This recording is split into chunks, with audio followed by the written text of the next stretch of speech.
Underdog Daily with the Badge Bros, Jon and Nez, hanging out. Black and Yellow Dog app, platform of the people. Week 2 is upon us. Battle Royales, Dog Bowl, all that fun stuff. The definitive preview taking place today on Wednesdays, as we are prone to do. That'll be the schedule for the season here. But a couple housekeeping notes off the top here. Nez, we got eliminators advancing sometime today, tomorrow, question mark? Yeah, I believe the plan is to have those advance today. So be on the lookout for that. I'm sure you'll hear or read people's tweets about matchups, etc. when those go live, because you won't notice the bank account or underdog balance just yet. But yeah, stay tuned on that. I think that's coming today. Cool. Guys, if you were playing on the platform either last night, I guess it was probably about 10 p.m. Pacific time here, or about 9 a.m. Pacific time here this morning. There was a little bit of lag introduced to the app, and a couple people's draft lobbies went blank, that sort of thing. Both Nez and I were drafting at those windows of time, sent the screenshots to Numi and stuff like that. If anyone experienced anything like that, please DM anyone affiliated with this program. Numi, Brett, Hope. We'll get things made right. We'll get things figured out. But want to see some screenshots there, and anyone who was affected, please let them know. Yeah, for sure. Little frustrating for sure, but rest assured that if you were impacted, they'll get you right. So hopefully I know they're actively working on it. I know they're aware of it. It's not like oh my god, do they even know? They do know, they are aware. So it's being fixed, being worked on. I can promise you that. Yeah, absolutely. They're aware of that. I'm not sure enough people are aware of the alternate way to get to the Dog Bowl this year, Nez. Well, it's a different Dog Bowl, but yes. To get to the Pick'em Dog Bowl, Jon, to say I was floored when I read that tweet this morning would be an understatement. Yeah, so I think there is two things at play here, and I'm so sad I didn't get them out. I actually had 2 tabs open, including a Google Doc for everyone on Friday, and Friday was just such a whirlwind, discombobulated show that we actually didn't even get to it. We were doing so much other stuff, or it must have been Thursday or Friday's show. Anyways, I kind of had this sneaky suspicion that aiming low and simply winning was going to be so underrated in this contest, because so few people maybe were fully aware of it, or so few people would overstate how much you would need to win. And everybody's building these 100, 200, 300 Xers. And then the Dog Bowl seat or participant seat, I'll explain it all in a half second, but the participant seat for week 11 was won by a 15 Xer this morning. Let me bring up some visuals to help the people walk through this, because I was caught off guard as well. I did aim lower, but I aimed with a 60X. Nez, I think a lot of people shot the moon on 200, 300, that sort of thing. I thought 60 was low enough, and boy, was I wrong. And it's just kind of a good reminder of how effing hard it is to score touchdowns and to pick all the right touchdowns all in one, especially with the multiplier, especially on a very low scoring week. So let me put some context to this for everybody. First and foremost, there are 2 Dog Bowls this year. There is the Dog Bowl for drafting that you see on the app, and there is a Pick'em-based Dog Bowl. To qualify for the Pick'em-based Dog Bowl, you have to apply a Dog Bowl Pick'em token to a Pick'em that is only touchdowns for a given week, okay? And when you do that, if you are the highest winning multiplying ticket with a minimum bet of $5 with that one token applied to it, you then will be a qualifier for week 11. So this goes weeks 1 through 10. And then in week 11, there will be 10 participants who have qualified weeks 1 through 11. And those 10 participants, the top 3 in that given week will advance to the live final, compete for $50,000, and be hanging out at the Dog Bowl in Kansas City, same location as the draft game 1, all in week 14. Did I do that justice, Nez? I think so. I mean, I was kind of learning some of those details for the first time, but that all checks out and makes sense. Yeah. Okay. So first things first, in order to compete in this, which I think, given the fact that the first seat or first entrant participant for week 11 was won on week 1, this does not mean that that player is going to the Dog Bowl. It means that player is one of the 10 competing in week 11 to then go to the Dog Bowl. But this player who put this together won with a 15.39x, which is only 5 touchdowns. I think the majority of people out here who knew about this thought this contest was going to be massive and overrun by thousands and thousands on the platform who just randomly click a token. The reason it happened this way is you have to sign up for the token. So in this tweet that I am now sharing here, there is a Google Doc. I am going to share said Google Doc, which once you claim your token, then looks like this. I'm going to share said Google Doc with everyone to then claim the token, to then participate in this, because this is just another path to potentially winning $50,000 at the price point of $5 a week in the Pick'em lobbies. Yeah, I need to get on that. I didn't know that the second link was already available. I got in like last minute to week 1 because I was like asking somebody like, yo, I didn't get the token. They're like, oh, you got to fill out the Google Doc, and I was like, oh my gosh, I did not even know that. And so that should have been like the first like siren in my head, like play a 20x, play a 25x, but instead I played like 160x. Right. Yeah. And I think that's how everybody kind of treated it. Okay. Here. That link that I shared was last week's link. When we get this week's link, I will show it again with everybody because there is a sign up protocol to the link. So you have to re-sign up, Chris is saying. Yes. Okay. So this is what happens this week. We're going to get the link. We're going to share it with everybody. We're going to think that the player pool is 100,000 people on the Dog app. It's only the people who then sign up via the link, then get the token in their account, then apply the token, and then draft the thing. So I don't think we're going to need these crazy moon shooters. I think, playing for these, the pendulum could swing too far the other way, and people are playing like 8Xers and stuff like this. This might be an anomaly in week 1 because it was the smallest player pool we'll have all year long in terms of drafters or pickers. So that maybe like you're going to need like 30x going forward, but I don't think we're going to need like 200. No, I don't think we're going to need 200 either, but it is the top 1, so you do have to finish, top 1. Yeah, it's very fun to think about. Yeah. Yeah. A little bit of game theory associated with it, opposed to just like smashing as high as possible kind of deal. All right. Just wanted to share that with everyone because I was floored when we found out that it was only 15x to win in week 1. But when we take a step back, it does kind of make sense because I was erring on the lower side. I just didn't think 15x low was the side in which I'd be erring on. But I mean, it is hard to string 5 touchdowns together, right? Yeah. I mean, I did it, but I got way too cute after the fact.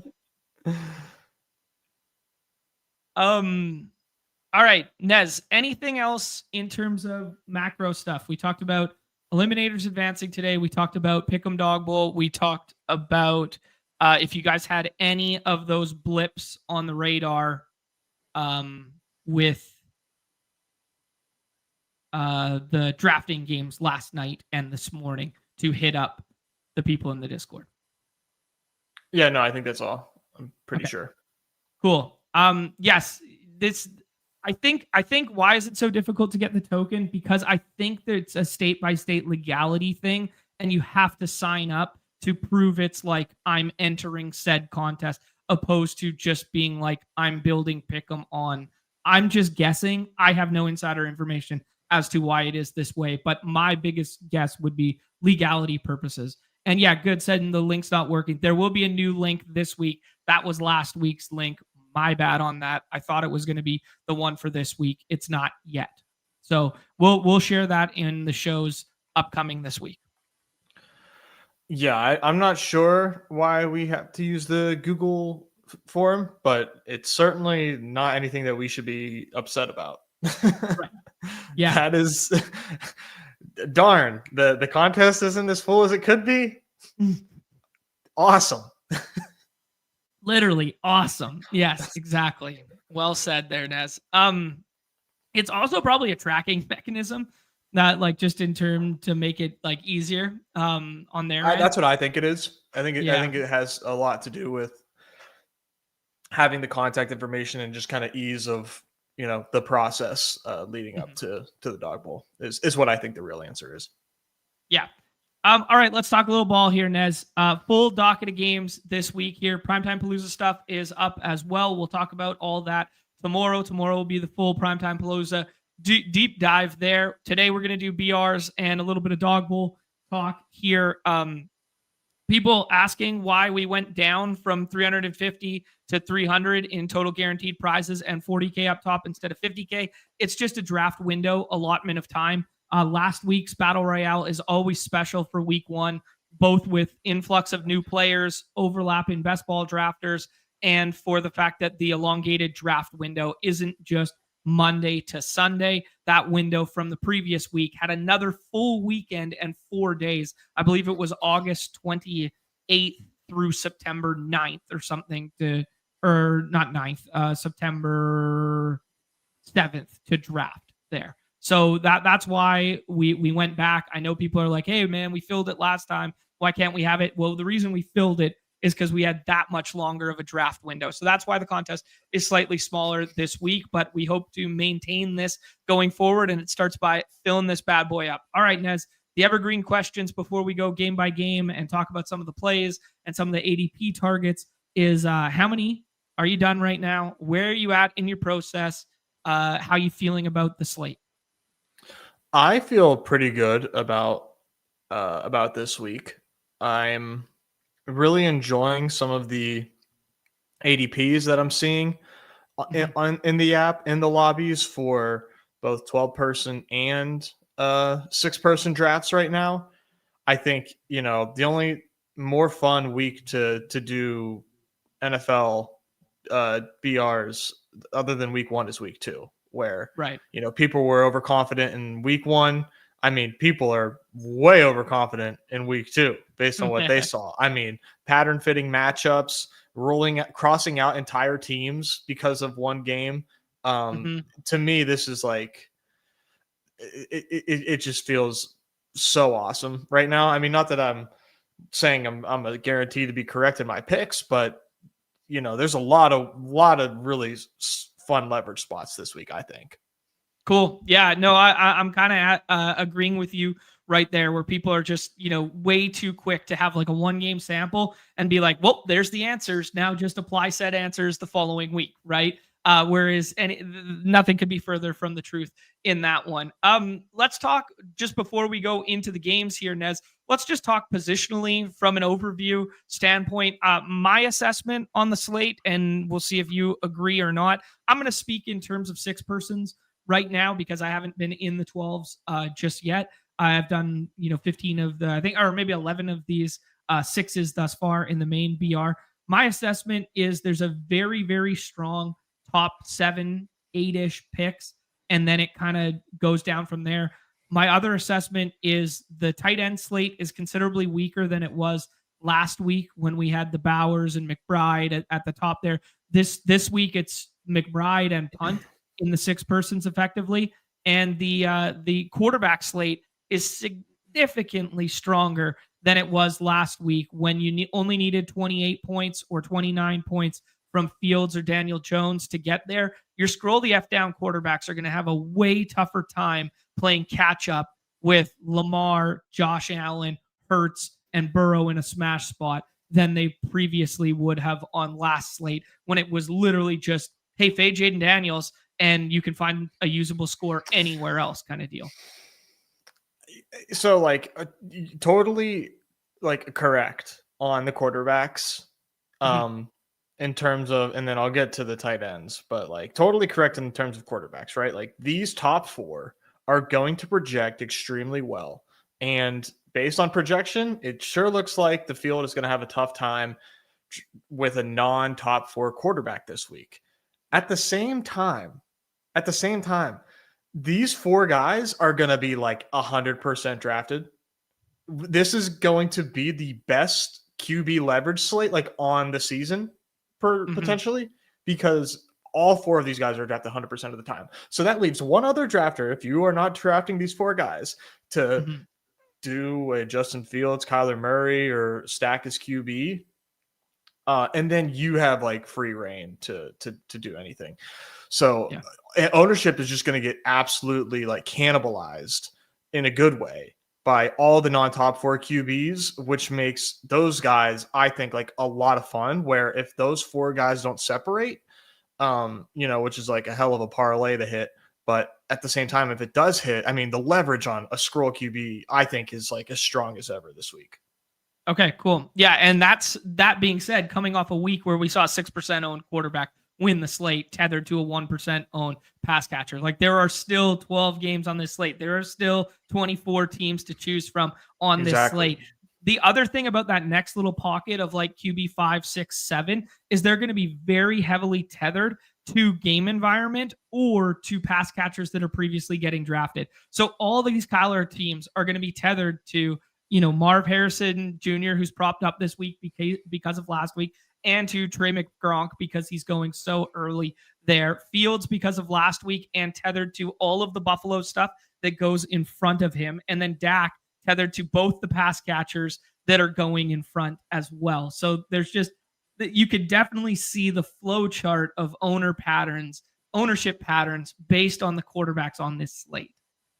Exactly. Like it's very predictable, which I Mm-hmm. think is like very exploitable.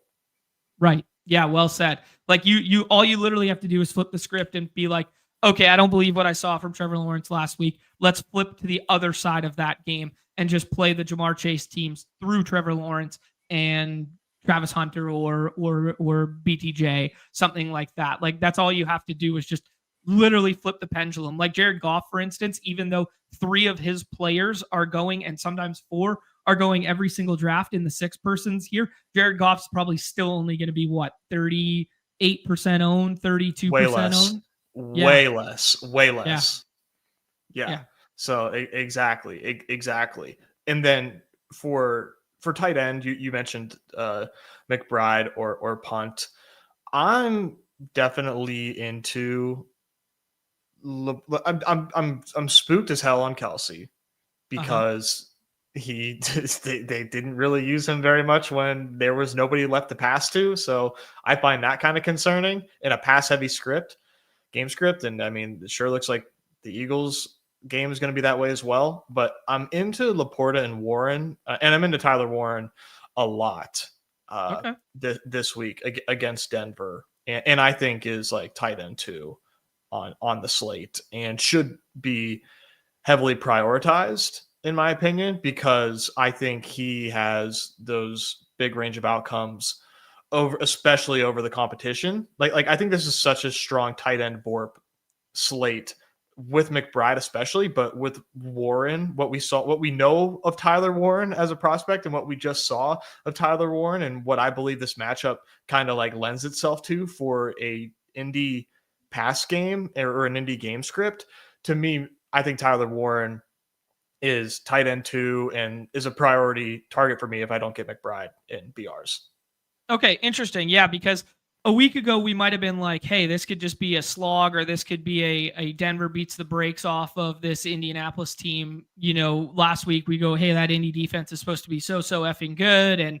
And now we see a poor performance from Bo Nix, and then we see a really encouraging performance against what we think is a terrible secondary in Miami, but from the Colts there. And now all of a sudden we're ready to be like, ooh, maybe there's a little bounce back here for Bo Nix. Maybe this stuff with Daniel Jones is true, with Tyler Warren is true, and we could see a little bit more of like a point scoring affair here. I think so. Yeah, I'm definitely buying in on Bo Nix this week against Indy. Okay. But the Warren thesis for me is like one, he looked up. I mean, obviously stud in college, looked the part in the Mhm. preseason, looked the part in week one. Small sample for his NFL career, but like God, he looks every bit of the part of an elite tight end right now. And what I Mhm. like about this matchup is like I'd worry about like Michael Pittman going up against Sertan in this spot, Sure. and the secondary for uh, Denver, where to me it just feels like, oh well, like Tyler Warren will have like the best matchup for Indy when they're on offense. So to me, it seems like he just has a really solid floor and potentially a really nice ceiling on a slate where tight end I think is pretty garbage. Okay, cool. Yeah, well said. Definitely feels a lot stars and scrubby there. I mean, Yeah. both the onesies positions feel stars and scrubby, but the ownership's going to consolidate more at quarterback than it is at tight end. Is effectively what we're saying. Yeah, we Cool. think so, but even Yeah. when tight end is flat and gross, tight end still concentrates. Like Kelsey's going to be like so highly owned, and to me that makes him an easy fade. Yeah, I mean, Kelsey has tight end 2 on this slate in what is kind of a circle your calendar game of the week, last game on the slate, even though it's an East Coast game. Like the way it's set up to be like that Fox game of the week, 425, all eyes on that game late kind of thing. The Kelsey Avenue, just knowing all that, knowing tight end 2, knowing that Worthy as the Q tag right now, and sidebar to the Worthy conversation. Okay. Worthy Q tag 90 minutes before lock. Very limited swap options on this slate if you guys want to go down the Worthy Q tag rabbit hole, because 9 early games, 3 late games, and the one late game that we're referring to right now is 20 minutes after the previous 2 there. So very limited swap options for Worthy if you want to play that angle. Anyways, just had to get that off my chest. The Travis Kelsey one here, knowing all that, knowing that he's a 26 ADP, but he is tight end 2, projected ownership this week, higher or lower, 91% on the site. That's a pretty good. That's a pretty good number there. I'll say lower, Okay. but I think it'll be like I think anywhere from like 88 to 91 is Okay. would be the range I give it. But Okay. So it's gonna be super high. that means that outside of Trey McBride, like it's decently ambiguous, and there's definitely even a little bit of leverage in like tight end 6 this week, for instance, because tight end 6, whoever that ends up being, will probably still only be 76% or something like that. I think it's a similar dynamic to the quarterbacks, where the top four are going to be really, really concentrated in ownership, and then behind them, it'll be very, very spread out. Okay, cool. Let's jump on over to that was like kind of a macro position overview. The other thing I would say is wide receiver feels a hell of a lot deeper than running back after, just looking at some of the spots and looking at some of the usage splits from week one. We've kind of omitted some guys from the player pool after what we saw in week one. Whether that's right or wrong or whatever, the field seems to be doing that in terms of ADP. Do you agree with that assessment from me, Nez, that wide receiver feels deeper than running back this week? Yeah, I definitely feel that way. Will that funnel Pretty you? top heavy at running back.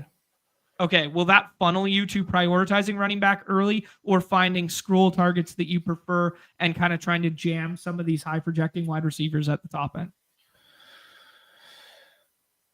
Yeah, I will probably like you can still get your RB2 in round 4, which is like what I'm aiming for. Probably doing like a yeah. I still want to do 2 RB teams, so I want to be cognizant that I'm not getting froze out, but it's still hard to get froze out at running back because it's essentially RB12, is what you have access to, and like RB12 and 13 are Connor and Hubbard, and they're fine options if you get froze out. Alvin Kamara, Javonte Williams with his role. There's options, so you don't necessarily have to worry about getting froze out. I guess is to kind of circle back and change what I just said, but Yeah. I still want 2 RBs on this slate. Okay. Sounds good. Yeah, we saw 2 RBs win last week. We saw it be a pretty dominant strategy over the course of last year. there. Something like 70% of lineups represented by that. So yeah, I don't know. This slate definitely suggests a little bit of leverage if you can jam some of those 3 wide receiver teams in there, but that's definitely kind of where the field I think is going to be looking, because it does feel way comfier to click wide receiver late than it click running back this week. Yeah. Okay. Let's move into the game by game stuff here. Nez, I want to point out some of the chalk that we are seeing happening right now. Ravens, 11.5 point favorites at home versus Joe Flacco revenge game there. Ravens are becoming definitely chalky just given the talent, but definitely at the front end of draft boards there. But Ravens fall into the chalk category. One receiver from each of these Cowboys and Giants one is pretty chalky as well. This Jags Bengals game, everybody loves right now. Everybody is playing it every which way, and that's reflected in terms of ADP. And then Jets and Bills, that one is reflected in ADP as a big time chalk game environment. Anything else? Oh, Eagles and Chiefs. Those would kind of be the ones that are really, I'd be really cognizant of your game stacking in terms of combo ownership. As much as we want to play those game environments, everyone's going to be thinking the exact same to be like, hey, skinny stack from this side, bring back from this side, skinny stack from that one, bring back here. Those would be the 4 games I would point out to people that like are jumping off the page as like jam it down your throat chalk on our site right now. Yeah, fully agree. The one game that I think could pop up as like pretty chalky, or at least like a game with a high total, is Niners and Saints. If Purdy gets a clean bill of health before the game and Juwan Jennings suits up, I think the total jumps up here. And if it doesn't, then I would prefer, thinking that this game goes over its total.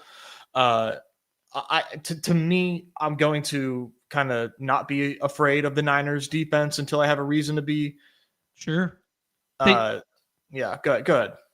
I can't remember, forgive me, who said it last week, but said it on a show with us that they were the team that shed the most capital in terms of cap money of any team. I think it was Davis who said it on the show that I jumped on Thursday last week with him, that Niners defense shed the most amount of money on defense out of any team last year, and it just went under talked about all offseason. Yeah, it's very interesting. And to me, I mean, like, yeah, the Saints didn't like have an awesome day in week 1.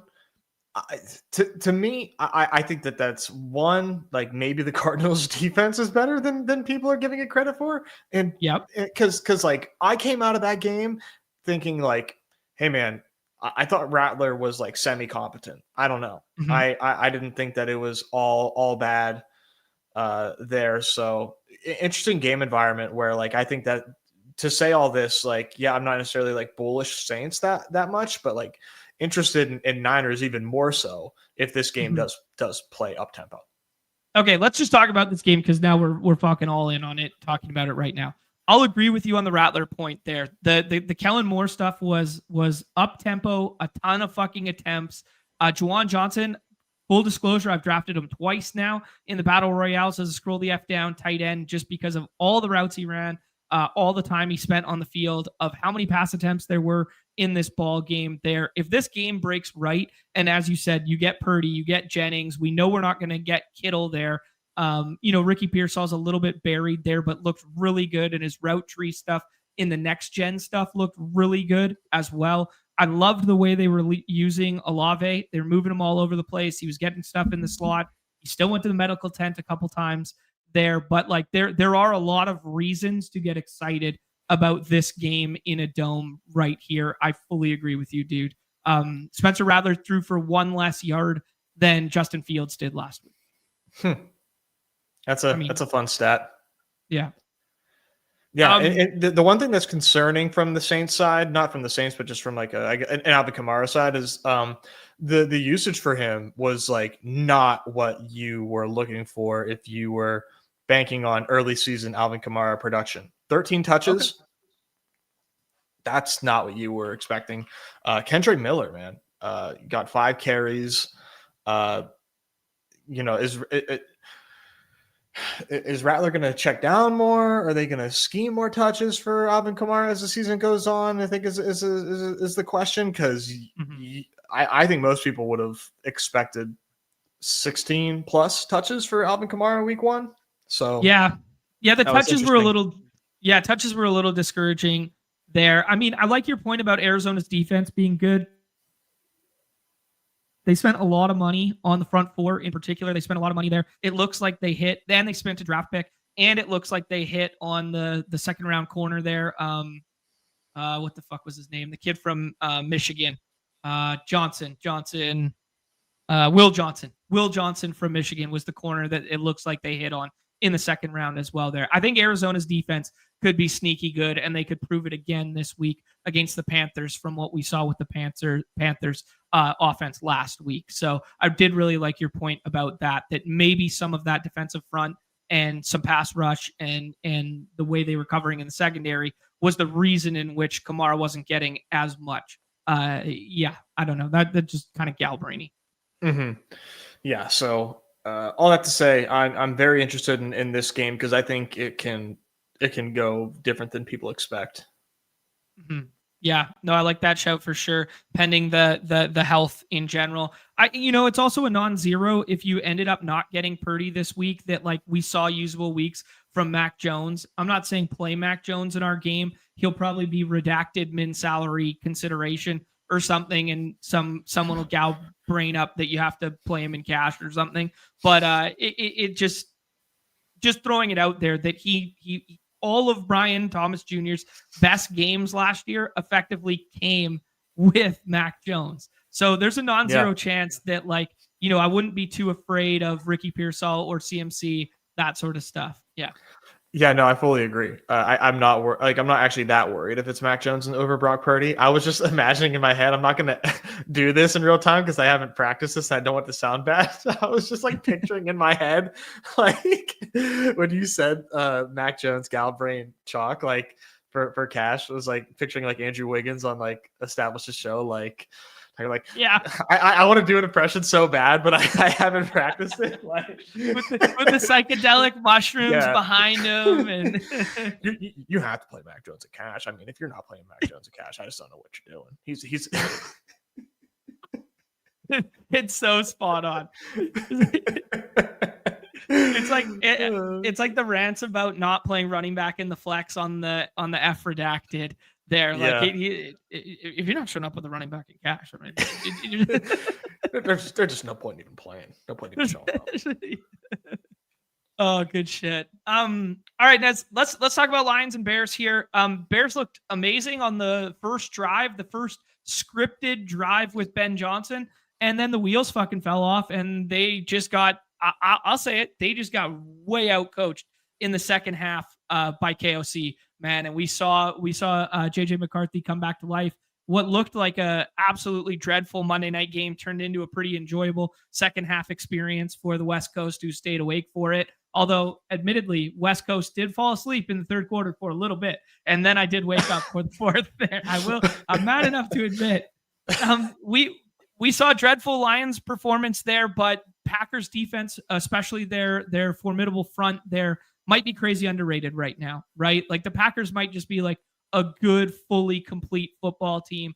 I'm not willing to write off the Lions until I see them at home, in the dome, etc. Is this the classic, prototypical, don't overreact to week one, jam Lions this week?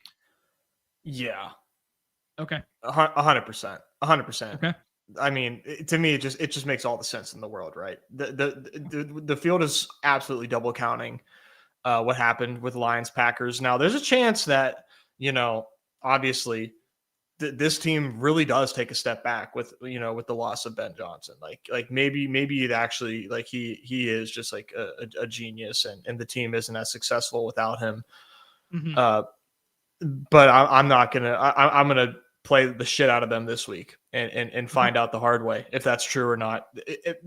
You mentioned obviously the Packers defense, which is all anybody's talking about right now. And I fully agree. They looked the part, but Goff infamously terrible outside away from his home environment. So getting him in the dome against the Bears, who, if they are as banged up as they were against the Vikings, losing, they were out like 3 of their like best defenders that game. If Yep. that holds true again, I'm really excited in the Lions. And even if that doesn't hold true, I'm still into the Lions coming off a bad divisional loss, facing another divisional opponent, at home. To me, that's a pretty exciting spot for them to get right. And all these guys are like insanely cheap, so you can play Lions every which way, and it's a lot of fun. I do like the flip side of this game, but I'll let you talk Lions. Yeah, yeah, everyone's insanely cheap outside of the fact that Amon-Ra probably goes, what do you estimate, 85% of the time, and Gibbs goes 100% of the time in the first/second round on the right hand side of the board on the 1-2 turn. Yeah. Amon-Ra is not 100% like you said in terms of drafted, but it is like a majority of the time in 6 persons. Okay, cool. Yeah. You're talking about the not being fully healthy on defense on the Bears side there. Definitely a practice report to watch this week. But I did think that kid Wright, man, who spent all last year on the practice squad for the Vikings and then had the pick 6 and basically spent his whole life training against Justin Jefferson. I thought that was a really cool story from week 1. If you guys missed that one, they were talking about it in the ball game a little bit. Yeah. So Nahshon Wright, practice squad guy last year for the Vikings, spent all year on the practice squad mimicking defenses against Justin Jefferson, and then gets a pick 6 in his first starting game for the Bears against Justin Jefferson, undercuts an out route. It was a very cool story. Yeah. Wow. Anyways. That's really cool. That's really cool. Yeah, Bears. Let's talk Bears bounce back potential here. Kind of discouraging that our guy Kyle didn't get as many touches out of the backfield in terms of carries as DJ Moore did, but kind of bullish for DJ Moore there. Swift had a very strong role, but he hates running up the middle. He, even when he was in the red zone there, tried to bounce it to the outside over and over and over again and got stuffed. I don't know if we want to play Swift this week. I know he's going every single time in the dog bowl drafts. He's a little bit of a scroll in terms of the 6-person drafts. I don't know. Maybe we could talk through the dynamics of that. A lot of that might have to do with what Roschon's practice report looks like this week. Reminder that he got a limited practice on Saturday last week after not practicing all week. So maybe Roschon is trending towards playing this week there. Anyone that you're interested on the Bears side playing squeaky wheel on the Caleb stuff, anything like that? Yeah, so, I mean, to start with DeAndre Swift, 20 touches in week 1 is like elite. There's really no other way to slice that, even though he looked terrible. He just showed us like nothing other than like one run. He had one nice run, and that was it. But 20 touches is 20 touches in a 47-point game, man. I don't think that's something to totally ignore. He's, in my opinion, like scroll down worthy, but like not anything at any sort of regularity. But I mean, until that changes, which it could change on a dime, but that's elite stuff. But the Bears in general, I really like in this spot against Detroit, where I'm not like totally scared of the Detroit defense here. Not scared enough to not take an extremely low owned Chicago Bears team here. And one thing that I think is really interesting, there's a couple different ways that you can play this. And I think my favorite angle to play this is going back to the quarterbacks, like we were talking about, where top 4 are going to be 100%. And from there, it's a crapshoot. A low owned naked Caleb, I think, is like a very fun way to play this, because he has, DJ Moore and Rome Odunze who could potentially hit. He has Loveland out there, Olamide, out targeted DJ Moore. So like he's spreading it around. But the biggest part, bearing the lead here is like Caleb was running a ton, and he looked good doing it. He looked fast as shit, man. Like that definitely looks like something that he's incorporating into his game more now. And the Lions have a really nasty pass rush. That's one thing that we can like say for certain. So a naked Caleb, I think, makes a ton of sense this week, because looks like he's going to contribute a lot through the ground if he keeps up that trend that he like and how he played against the Vikings, plus a spread out offense. I like that. I like that play. Cool. That applies to 12-mans too, man, because he's like QB 13 over there. Okay, cool. Yeah, good shouts on the 12-man QB 13. Yeah, just to put some context to that, 210 and 1 through the air, but 658 and 1 on the ground there with that diving for the pylon touchdown that he scored. Yeah, dude, I won't fight you on that one for sure. I kind of like DJ Moore, dude. I kind of like the fact that he got 3 carries out of the backfield. He lined up like directly behind as if he was a running back there. They weren't like, you know, the prototypical jet sweep style stuff. So just some interesting usage that we could maybe see more of from Ben Johnson in the future here. And I mean, Caleb overthrew him on a busted coverage where he was wide fucking open. If he scores that one, man, he goes 4 for 101, and he also has 3 carries. I like DJ Moore as a little bit of a scroll in a 47-point total here. Yeah, he's a fun one. I think I prefer Rome, but DJ Moore or Rome, I think make a lot of sense. They're both going to be so low owned that it really doesn't matter who you take in 6-person drafts, but in dog bowls and 12 persons, I think Rome greater than DJ Moore in a big way because of the disparity in ownership. Okay. Yeah, good shouts there. Also, Ecox are bringing up how banged up is DJ. Like he took a big hit across the middle of the field there and then was slow to get out of the ball game, but then came back into the ball game almost immediately after. So it was kind of like a winded thing. Just watch the practice reports. And guys, don't overreact to the first Wednesday of the season. Evergreen reminder, we're going to get practice reports today. We're going to get Q tags all over the place. I think we're going to get Q tag on Neighbors, as we always fucking do. It's probably going to be a back designation today. We're probably going to get a Q tag for the calf on Christian McCaffrey. Classic vet day off after leading the world in touches. They're just buy the dip on some of these guys. Not all Q tags are created equal. Okay. All right, Nez, let's move on here. We spent a lot of time on that first game, but 47-point total with some like low drafted pieces is the reason and why we spent so much time on that game. Browns and Ravens, everybody's going to want us to have the conversation about Fannin versus Njoku. Everyone and their dog right now is citing, Fannin getting like these creative touches, Fannin not lining up in line, Njoku's lining up in line opposed to him. So you have to dissect a little bit one layer further than just looking at snap count data when we're doing the tight end thing. Shout out to the Tillman people. Tillman got home. Jerry Jeudy did not. The splits continue. That's 4 of the last 5 games in which they've both been on the field together that Tillman has outscored Jerry Jeudy. So signal noise, I'm not sure. Ravens secondary got a little bit banged up in this last one. We saw some cramping and we saw some guys leave multiple times, like on and off the field. Both Hamilton and Marlon Humphreys on and off the field a couple times there. So keep an eye on the practice reports for their secondary. But yeah, Ravens, man. Ravens blow another big lead game there. There's a meme going around with all the scores in which they've blown by like double digits in recent years there. It was kind of alarming. I had no idea it was that bad. The big dog looked every bit of the big dog. Lamar was running all over the place. Zay Jones was balling the F out, especially after the catch there. So yeah, macro on this one outside of the obvious with Henry and Lamar and that sort of thing. Let's kind of go a layer deeper. Are you playing Browns? Do you like any of the scrolls at the Ravens? So for the Ravens, Henry, Lamar, Giga Chalk, I'm definitely probably leaning towards doing naked Lamar if I do take Lamar in the BRs, because the combinatorial with him and Zay Flowers is going to be so insanely high.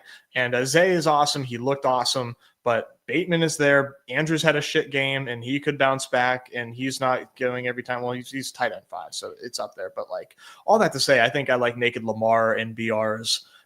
Just because I think he's going to get stacked with Zay a ton. And I guess just a quick note on Derrick Henry, obviously he's top 3 pick in BRs right now. He's not my 101, even though he's 101 by ADP.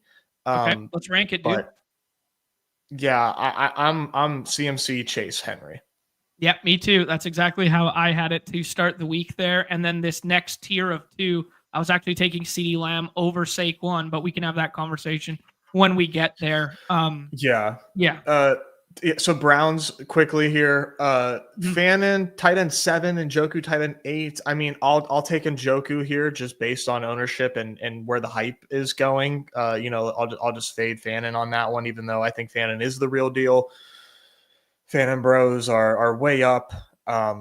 Good for them. But yeah, I'll go in Njoku if I'm going to go tight end here. Tillman, excuse me. Yeah, Tillman, like you said, in that small sample, still continues to trend better, play better than Jerry Jeudy. But I still like what I saw from Jerry Jeudy. Okay. I think both these guys are draftable here as like scrolls on the slate. And then for me, I think that the cheekiest scroll is Dylan Sampson here. We got Judkins not practicing today because he's in New York for a hearing. He is going to practice the rest of the week, and then they'll determine if they think that he's ready to suit up or not. I can't imagine he's anything more than like 5 carries if he plays. And man, Sampson just dusted Jerome Ford. Week 1, absolutely dusted him. Really, really impressive for me. I didn't expect to see it happen immediately. So Yeah, I think the you've got receiving work, Sampson. Yeah. the receiving work was like really encouraging. Kind of unfortunate that he got taken out, or both him and Ford got taken out at the goal line in favor of Rocket Sanders there. And Sanders is the guy who punches it in.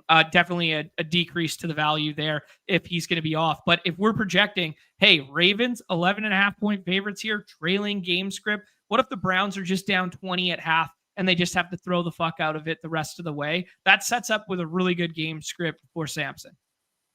8 receptions, 64 yards, plus he gets carries as well. That is elite stuff, dude. 20 touches for Dylan Sampson.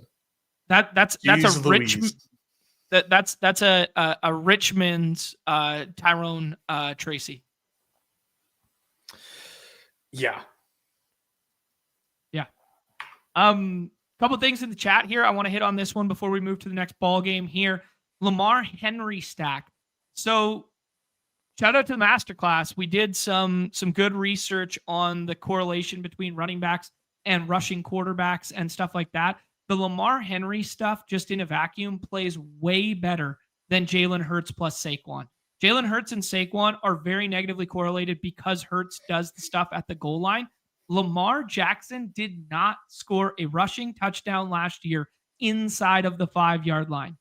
Let me say that again, because I think people will misremember. He does not get utilized in that capacity now that they have Henry. So there is a little bit of positive correlation here where we could see what we saw last game, where Henry scores from distance, but so does Lamar ball the F out from distance as well. It's just, it's a little bit better than some of the other running back plus rushing quarterback stacks. I wouldn't say it's good, but I think it's fine if you can obtain it, because it's also a little bit of a scroll or a little bit of a GM on a week like today, like this, where it's like it is hard to pair them. So I think I would just be fine pairing them occasionally. Yeah, no, that's a good shout. They are definitely not in a void because they're hard to get together as it is. So if you get that stack, unless you're getting it a ton, I would take it.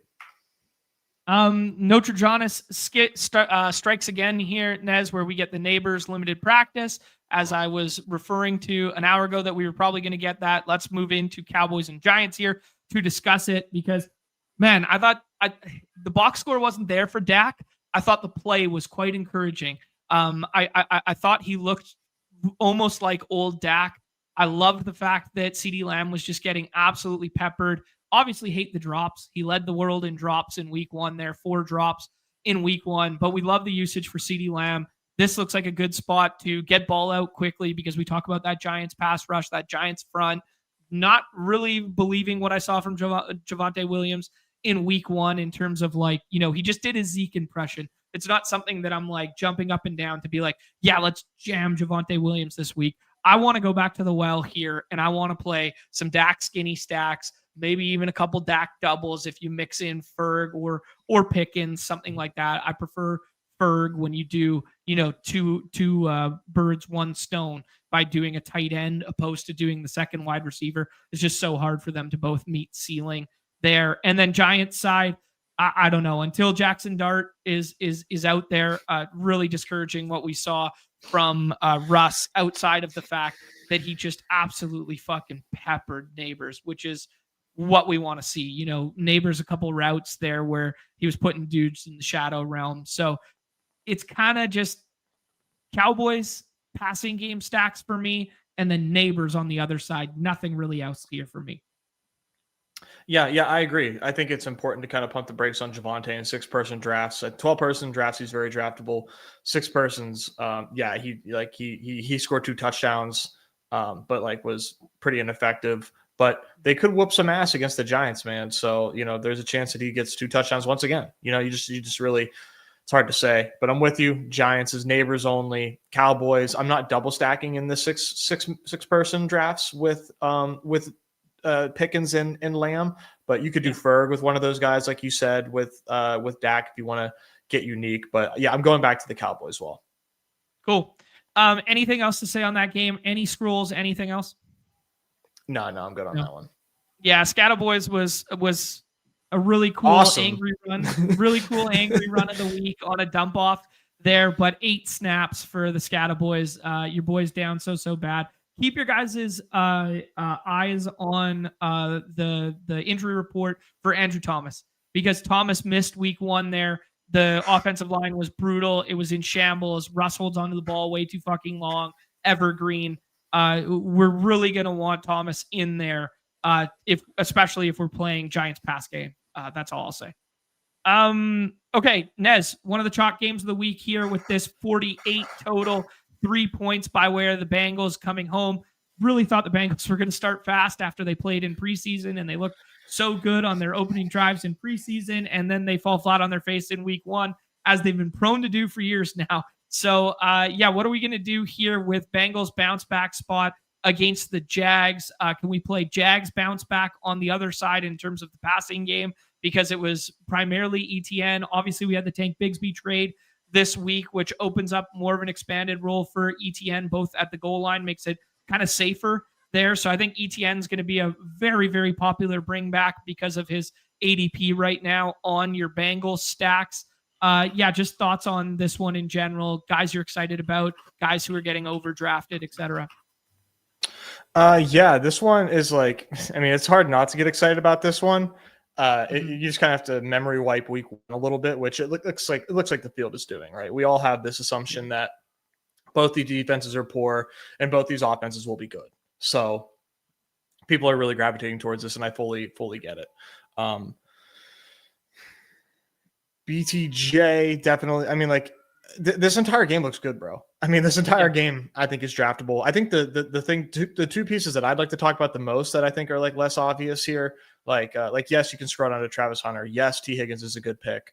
The running backs in this game, ETN with an awesome role week 1. Tank Bigsby gets traded.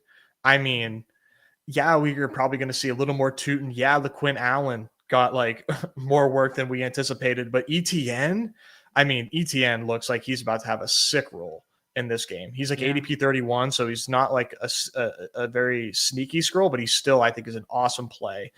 And then Chase Brown just is like, they use this guy like he's fucking, Derrick Henry. Or not even Derrick Henry's not a good comp because he doesn't, they're just giving him every goddamn touch. Everything. Just Chase. It's the Chase Brown show. So Chase Brown is like locked and loaded RB1 every week. I got the comp for you. Prime David Johnson. Sure. Yeah. Just never comes off the field. The engine that could. They run so much through him. He's a plus in the pass game. He's pretty good in pass pro too, even though they did use a little bit of Samaje there. But that first drive, man, it was so telling. I thought he was going to break the slate after the first drive. He comes out there, he touches the ball 8 times on the first drive, including punching it in. And then it kind of falls flat on its face the remainder of that game. Burrow only throws for 110 yards or whatever it was. And then the rest of the run game was pretty inefficient once they got out of the scripted play stuff. But yeah, willing to go back to that one. Man, Dink flag planted ETN. That was so sick. That's a dirty week 1 call as a low ownership flag plant. Fuck me, man. Obviously a little bit of a bad run out where he smashes but doesn't find the end zone. He could have done so much more damage there. The BTJ one, I just wanted to point out, both Coach Speak Index and Silva were talking about how after the game, Liam Cohen was like, we schemed so much stuff to him. We have to get him the ball. It wasn't his fault. It was on Trevor Lawrence, all this sort of stuff. Go listen to their stuff. They both talked about it. I'm not overly concerned about BTJ. And the other nugget was there was something that dropped on the Underdog Twitter this morning there that they're anticipating Travis Hunter playing more snaps on defense this week. So I don't know what that means for his offensive involvement, but his role in week 1 in terms of expected fantasy points was pretty encouraging. I was very encouraged with it in week 1 there. So I'm not afraid to scroll to him this week. I'm not going to totally write it off just because he might play some more defensive snaps. Next one up here, Nez, Titans and Rams. I believe Cam Ward called his performance shit ass, or something like that. I believe that was his direct quote, that he played shit ass in week 1 there. Tony Pollard had all the usage in all the world. It didn't go very far against Denver, but he had a couple nice runs mixed in there. Kyren is still Kyren, playing 1,000,000% of the snaps. Puka fought through a big gash on his forehead to just get targeted on every fucking route he ever ran. It was pretty wild. Yeah, thoughts on this one? Yeah, I'm not a wagering man. I'm not, but if I could hit this 5.5, I would hit it, and I would hit it, and I would hit it again. I mean, okay. I'm just like really shocked that this is the spread on this game. I mean, I know that they're in Tennessee, a Super Bowl revenge game. You like that? You like that? Greatest show on turf callback season. Yeah, man. Titans want their lick back. No, I love Kyren in this game. I like I said, like obviously I think the Rams are gonna like whoop ass. So Kyren, Puka, Devontae. No Stafford for me though, but those three really like. I think Kyren, is underpriced, and I think Devontae is an awesome scroll because he's going to be sub 20% drafted. Yeah. I would bet. So he looks awesome. Titan side, it's hard for me to get excited about anybody. Yeah. Devontae, I'll just note that the way in which they use Puka and move him around all over the place and stuff like that it was Devontae Adams, who I'm not going to call it sacrificial X, but he was on an island against Stingley, right? Like that's what they did. They were just like, hey, we're going to leave him. They were still moving him around and whatnot, just to say that he traveled and covered, and he's one of the better cover corners in the league there. So tough matchup for Devontae Adams, and the expected fantasy points were still there in some regard. He had 2 drops that are not typical of Devontae Adams. So I do think they're both playable, and he's still a good leverage scroll down option when everybody plays Puka. But the Puka roll, man, was fucking insane. Like, it was so nutted in week 1, where it was like he missed time, he missed snaps, and it didn't even matter. He just came back out there and like was just like pepper him, right? I know. Yeah. I mean, that was exactly what you wanted to see. Yeah. But I do agree with you, man. Playing the quarterbacks in this game, probably out on it, but playing Stafford, it's just so low ceiling, man.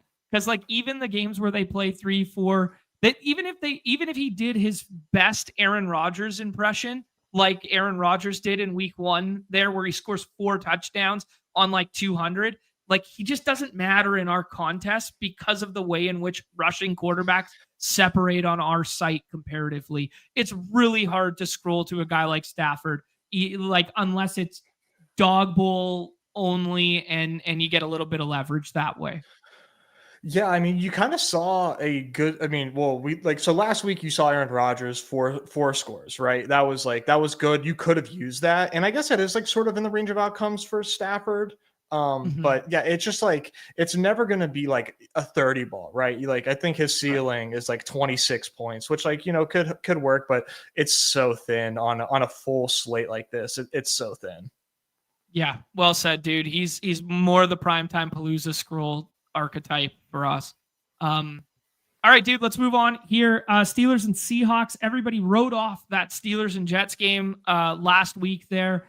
Dude, I thought Jalen Ramsey played so fucking well in that game, despite the score and all the amount of points that were put up. I thought Ramsey played so well in that game. So I'm not really scared in terms of JSN this week because of the role in which JSN had just moved them all over. If you guys didn't see the next gen chart, it's hang it up, Mona Lisa, the Louvre, whatever, like all those analogies. It's fucking Picasso. It is beautiful. But yeah, let's talk about this one, dude. Seahawks backfield usage and split, not overly encouraging for our guy, Ken Walker. They rotated series.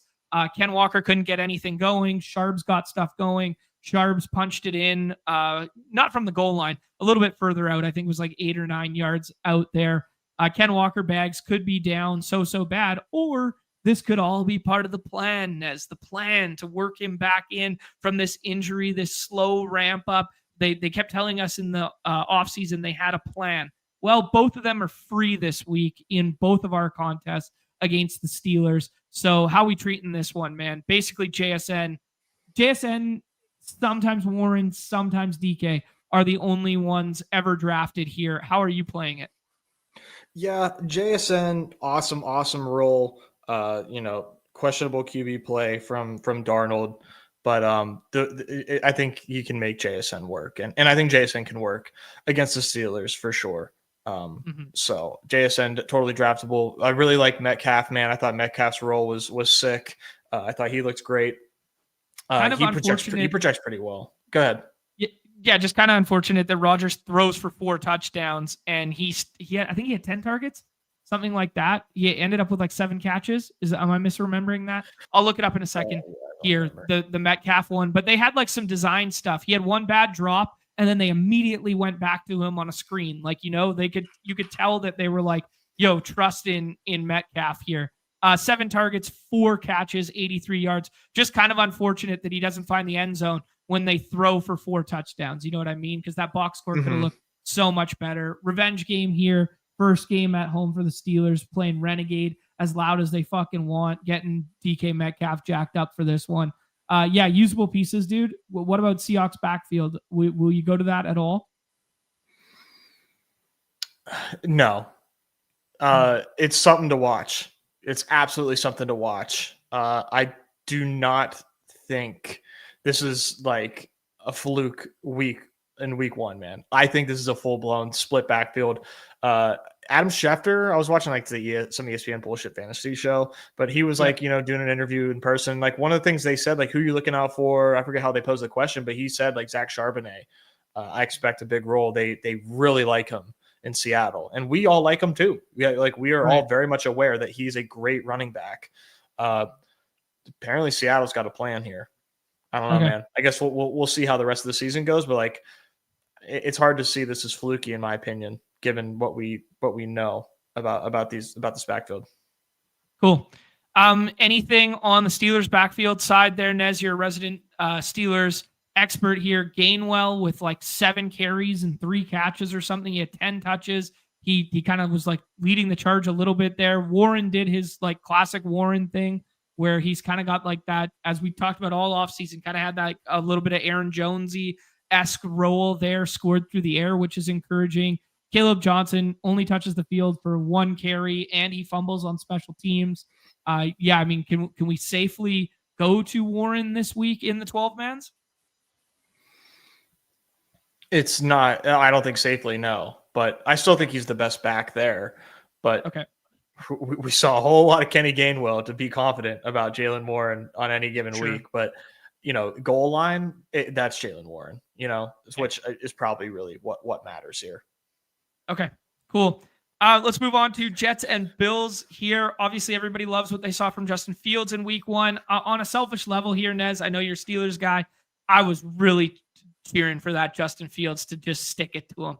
That they went with I didn't want to see Aaron Rodgers win the Revenge Bowl. I wanted to see our guy Justin Fields win the Revenge Bowl there. I still think Justin Fields got a little something in it. Anyways, exciting game there in general. Resurgence of Breece Hall. Looked every bit explosive as he used to. Fields running all over the place. Very encouraging. Garrett Wilson just commanding and winning in the targets department. This could just be super concentrated for the Jets, and it would just be like those 3 pieces, and that could be pretty fun for fantasy, especially given how the Bills' defense looked last time out against the Ravens. Although the Jets stick out to me as a sore thumb as like an overexcitement spot. You get that first week, then you get this game against the Bills, and you go, oh my God, the Bills just played a shootout. And now we all just ape into being like, this, how does this game not score 90 points? It's going to be 45-45, and everybody fucking feels that way. So pump the brakes a little bit. Let's talk about the Jets side first there. Yeah. Jets, man. So just real quickly on the Steelers game, like you said, man, I'm just glad I'm on the right side of history with this Justin Fields stuff, bro. I mean, I was on the goddamn wagon day uno, and it was so cool to see him have a great game in a spot where, you know, even I was like, well, I think that he could like do well, but I think it's more likely he gets clamped. And he did his thing, and made throws, and like it. Go ahead. I was just going to say the do well that we were kind of mentally setting up for was like he throws for 140 and one score. He runs one in on the ground, and then maybe they get a special teams touchdown, or maybe they get a defensive score and they put up 21 points. And you're like, hey, man, he ran all over the place and he controlled the offense and he didn't turn it over. That's all we needed from him. But this was way more fun than that. This was like, let the boy fucking cook and just fully unleash him. Yeah, I mean, it always cracks me up whenever like Justin Fields makes a good throw, and they're like, and people are like, okay, Justin Fields. I'm like, dude, he can throw a good deep ball, like intermediate to deep ball. Like Justin Fields can cook. Like it always like blows my mind that like people don't know this. Like, yes, dude, he can spin that shit. So he looked awesome. Plus, you know, he's running. Breece Hall looked very good. Like, looked like it. I mean, it looked like he should not be ceding any touches other than, you know, a blow here and there to Braylon Allen. Offense is exciting. But like you said, such an obvious like overexcitement spot by the field that like I'm feeling cautious about getting to it in BRs, because I know everybody is just like pattern matching. Like, okay, Ravens, Bills, we saw it on primetime. It was fucking sick. Justin Fields just looked sick against the Steelers. How is he not going off against the Bills? Like, that is exactly what people are thinking. Like, it's exactly what people are thinking. Yeah. You good? Yeah. Sorry. I just need to make sure. Okay. Yeah. Sorry. It's like we have like a nanny here, and just making sure. Right. I just got a text, and it's fine. You had me shocked for a second there. Let me throw cold water on Breece for 1 second. Okay. Opportunities in the red zone. Braylon Allen 3, Isaiah Davis 1, Breece Hall 2. I said it in that order just to be dramatic, but that was 4 touches that weren't to Breece Hall and 2 that were to. So he was lagging a little bit behind in terms of the red zone stuff. Most of the damage in which he did was like of like the pass catching variety. Like, we love that role for him in terms of like targets and stuff like that. Had 4 targets out of the backfield. No other running back had a target on the team. So I thought that was really encouraging. You know, the 2 for 38 through the air. And then obviously the big run that he busted off. You know, I think it was 19 for 100 and something. So yeah, I would still be a little cautious, pump the brakes about the red zone role. But outside of that, I think Breece looks like a smash in terms of like those 4th and 5th round teams that we got in best ball season. Yeah. Okay. Let's. Yeah, it's tough, man. I really want to draft this game, but like this, I guess ADP 30 isn't too bad. I'll dip the toes in because I really want to. Yeah, I could see that for sure. All right, Nez, let's talk about the other side of this one. The Bills there, dude. Dude, what a fun 250 yards through the air for Josh Allen in the 4th quarter alone. Like, just so epic. I thought James Cook looked really nice in the passing game there. Yeah, he scored a touchdown, but also had 5 receptions for 58. He's going quite high in this one. Way less of a concern on the backfield split stuff with him. I know Ty Johnson did get a red zone target on kind of like a wheel route there in the 3rd quarter, I believe it was there. But Keon Coleman stuck out in a big way there. 8 for 112 and 1, wearing the double chains post game. Big wide receiver 1 energy with the double chains there. Are we willing to anoint him? Is this a more concentrated Bills offense than we've seen in the past here, so we can get excited about playing auxiliary pieces, or is it still in the BRs? Josh Allen, and maybe sometimes Stack. Yeah, I mean, I really want to get excited about Keon Coleman and his usage, and I think it's okay to be, but we also, I think, to play devil's advocate, Khalil Shakir is, was coming off that ankle injury, and we know that those kind of take some time. So there's a chance that Shakir was getting, slowly ramped up. It was Joshua Palmer's first game with Josh Allen as well. So things could get more spread out, right? I don't know that it's always going to be the Keon Coleman show, but he has the talent, I believe, to kind of take on that role. So, don't be afraid to kind of take some shots this week. And if we see it again, and it's looking more of a trend, then definitely lean into it because he has that talent, in my opinion. Okay, cool. Interesting here from JGFC in there. Leone sounded skeptical on the Keenan anointment. Okay. I haven't been able to watch the Establish the Edge one just yet there. I did see that it came across the timeline this morning, though, so I have to check that out because as a resident Bills guy, I thought he'd be jumping up and down. He was on Keon Coleman in the offseason there. Thoughts on the backfield there, dude? James Cook's going to be drafted almost at 100% frequency in our battle royales this week. Is that good, bad? Is it exactly what we saw last year where it's like this guy leads the world in touchdowns yet again, and he still gets usurped at the goal line, but it doesn't fucking matter because he still puts up usable score after usable score, yet nobody ever wants to click on him? Yeah, he's worth clicking. No doubt. Okay. No doubt. This is a game that sets up big time in favor of the Bills, and we like running backs and positive spots. James Cook's no exception when the Bills are up. Like, he's a big part when they're front running. He's a big part of their, continuing to slam on the gas. And I think people will point to the snap share of James Cook and be like, see, can't play him. He only plays 50% of the time, but like, that Derrick Henry snap shares are always like sub 70%, and he gets home too. James Cook is a great player and they use him smartly, but his snap share isn't 100%, but when he's on the field, he makes good use of his touches and gets touches when he's on the field. So have no fear in James Cook in this spot. He's a great play. Okay, cool. Yeah, man. I think we've done this for a year and a half now. Of every underlying metric you look at James Cook is not going to look bell cow-ish. It's not going to look overly exciting. And then week after week, he just goes and scores 2 touchdowns. And it's like, all right, at what point in time are we just going to start treating him as like Kyren Williams 2.0, but with a little bit more explosive behavior in the pass game? Yeah, I don't know that I would have gone to that comp, but no, I mean, he deserves respect. He deserves way more respect than he gets. Okay. Cool. Did a few yesterday where Cook went undrafted. Yeah, I could see that.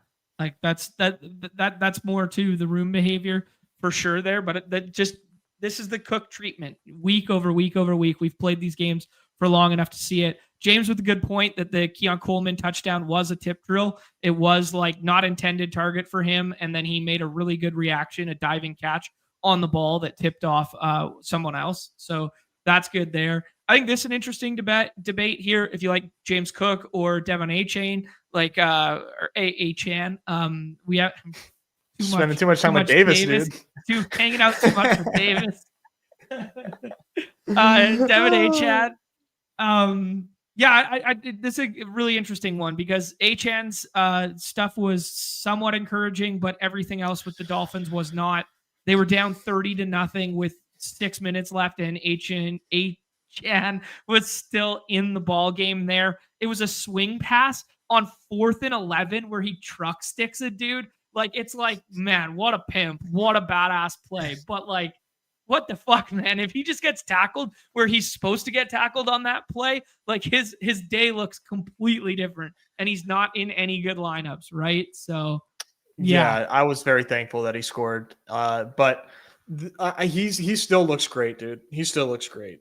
Yeah. So I think you do Achane over Cook in a vacuum, but depending on what contest you're playing, like, yeah, you can pass on Achane knowing you can take Cook. There's no problem. Absolutely. We talked about Saints and 49ers already there. Just be watching the injury report. Don't be scared by the CMCQ tag. Olave's usage was really encouraging. Juwan Johnson played 99% of snaps and is a great scroll the F down at tight end. Anything else I missed there? No, I don't think so.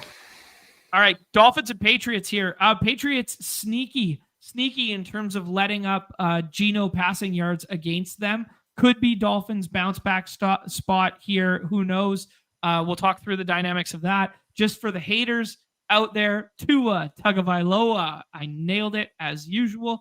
I don't know, man. My mind instantly after we saw Danny Dimes go nuke last week, my mind went to chalk week Drake May this week. And the field doesn't seem to be seeing it that way and getting to that. They're not willing to just be like, oh, maybe Danny Dimes is actually good. Maybe it wasn't the Dolphins defense. I want to play some Danny Dimes this week. I want to play some Drake May this week. I've already built some Drake May teams. Keyshawn Boutte has had over 90 yards receiving in 3 of his last 4 games alongside Drake May. Maybe there's a little something there. I didn't think Stephon Diggs looked particularly good. Let's start with the Patriots side there. Nez, is there anything to get excited about in our BRs this week? Yeah, definitely. I mean, I'm into Drake May for sure. Mostly unstacked, but I'm into Drake May. No question. Henderson and Ramondre are definitely way more tough to kind of decipher there. Like, I think Henderson for sure has like home run potential, but I just don't think that he has like, he needs like 2 long scores to matter in BRs, in my opinion, based on the workload that he's getting. Because if the Patriots are like kicking ass, then I think it's going to be like way more the Ramondre show. But if this is just like a back and forth game, then like, oh wow, like Henderson has like 8 for 80 and 2 in the air. You know, something like that, where like it's he's getting like really involved in that regard. But in my opinion, the safest bet is just naked May. Okay, sounds good. Hendo did touch the ball 11 times, 6 of them by way of receptions. Ramondre had 2 receptions in that first game. It just interesting that Hendo out-touched him in their first game there.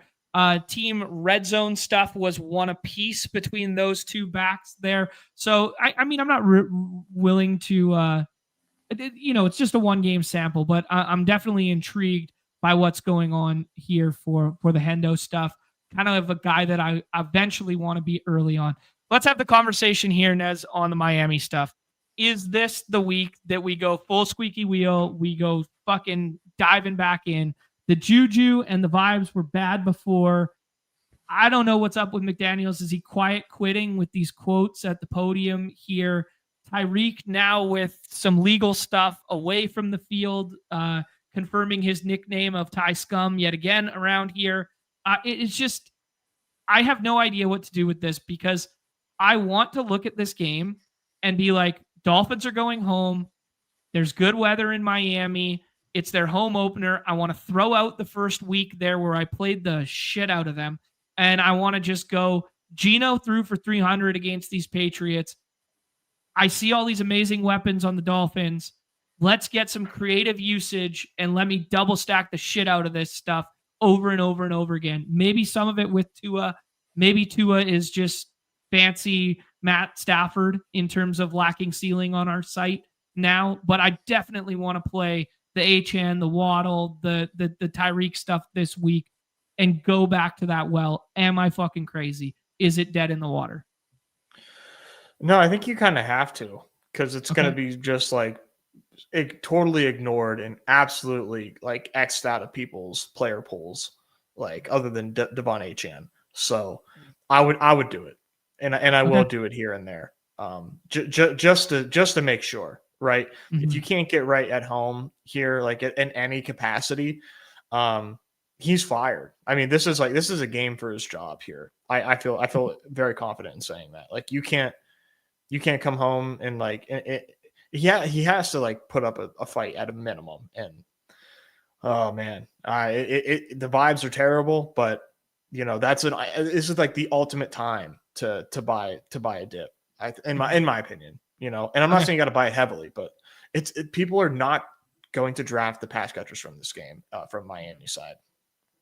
Yeah, this is a good point here. Christian Gonzalez is back. I don't know that he is definitively back. I did not see that note that he was definitively back, My note was for everybody to watch the practice report. He missed week 1 there. Christian Gonzalez has played himself into one of those short list of corners that matter in terms of like dudes we care about in terms of their splits on off, like the Surtans of the world, the Stingleys of the world, this sort of stuff. So I did not see that he was definitively back. I was just going to tell people to watch the practice report, but that's a good shout right there.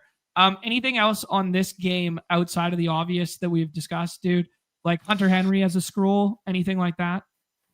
Yeah, you totally could. I think the one thing to be on the lookout for is like Kayshon Boutte. He has like a pretty strong downfield role, and if that maintains, that becomes a pretty fun scroll option. But I'm gonna wait. I'm gonna wait to see it, man. It's 1 week. It's Kayshon Boutte, but former pretty highly regarded wide receiver. So just something to keep a close eye on is Boutte. Yeah. Okay, we can put Sauce on that list. Okay, fine. Sauce can be on the list too. Although the old advanced metrics last year were kind of poo-pooing on Sauce in a decent way. Nez, let's talk about Cards and Panthers here. Are we got a 43.5 Cards home favorites at 6.5. We already talked up how we think the Cards defense is better than people initially thought it would be there. Kyler looked basically exactly what we look. This offense is exactly what we kind of expected going into this one. Do you not think what they showcased in week 1, where it was like they don't blow the brakes off a Saints team that we thought they could potentially blow the brakes off of?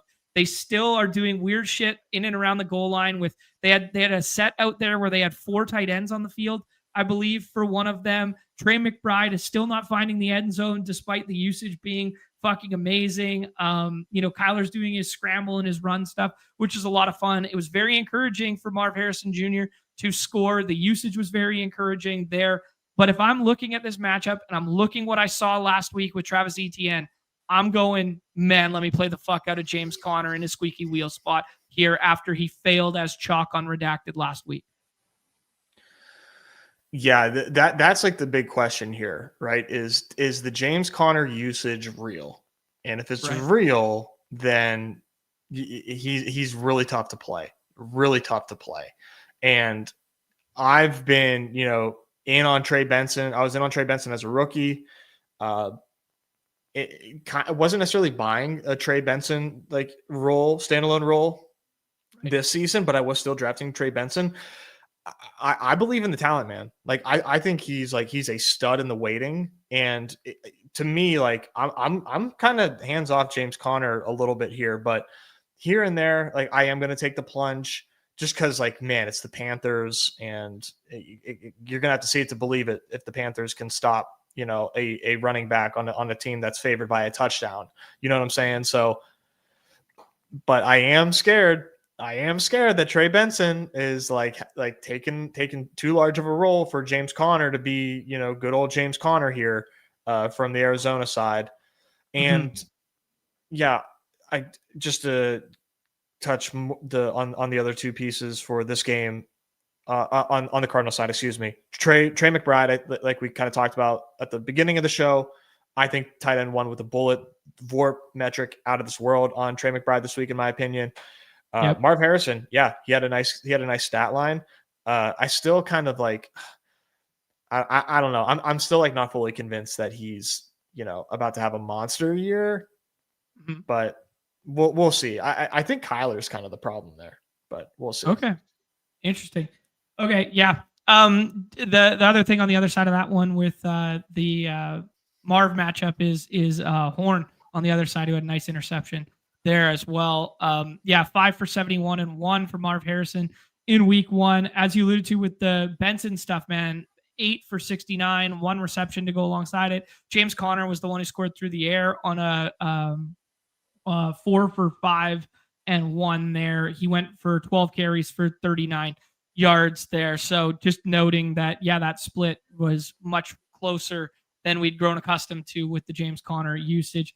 I'm playing James Conner bounce back week here. Can we play Carolina bounce back? A team in which we were kind of excited about in the offseason there, in best ball season, as a scroll the F down stacking team there. Man, Xavier Legette underperformed his expected. Ted Roa had a really nice usage role and underperformed his expected. there was clearly a connection between him and Bryce. You could see it, like they were kind of moving them all over and getting in tandem there. Chuba just kind of always just mean projection, bro, where he's always going to like project better than like where we want to play him, which means we'll have a little bit of leverage on him. But I think Cardinals defense might be somewhat legit here, dude.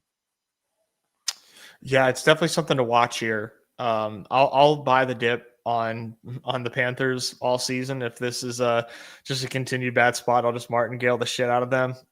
Because I thought T-Mac looked legit and is clearly a huge part of their offense moving forward.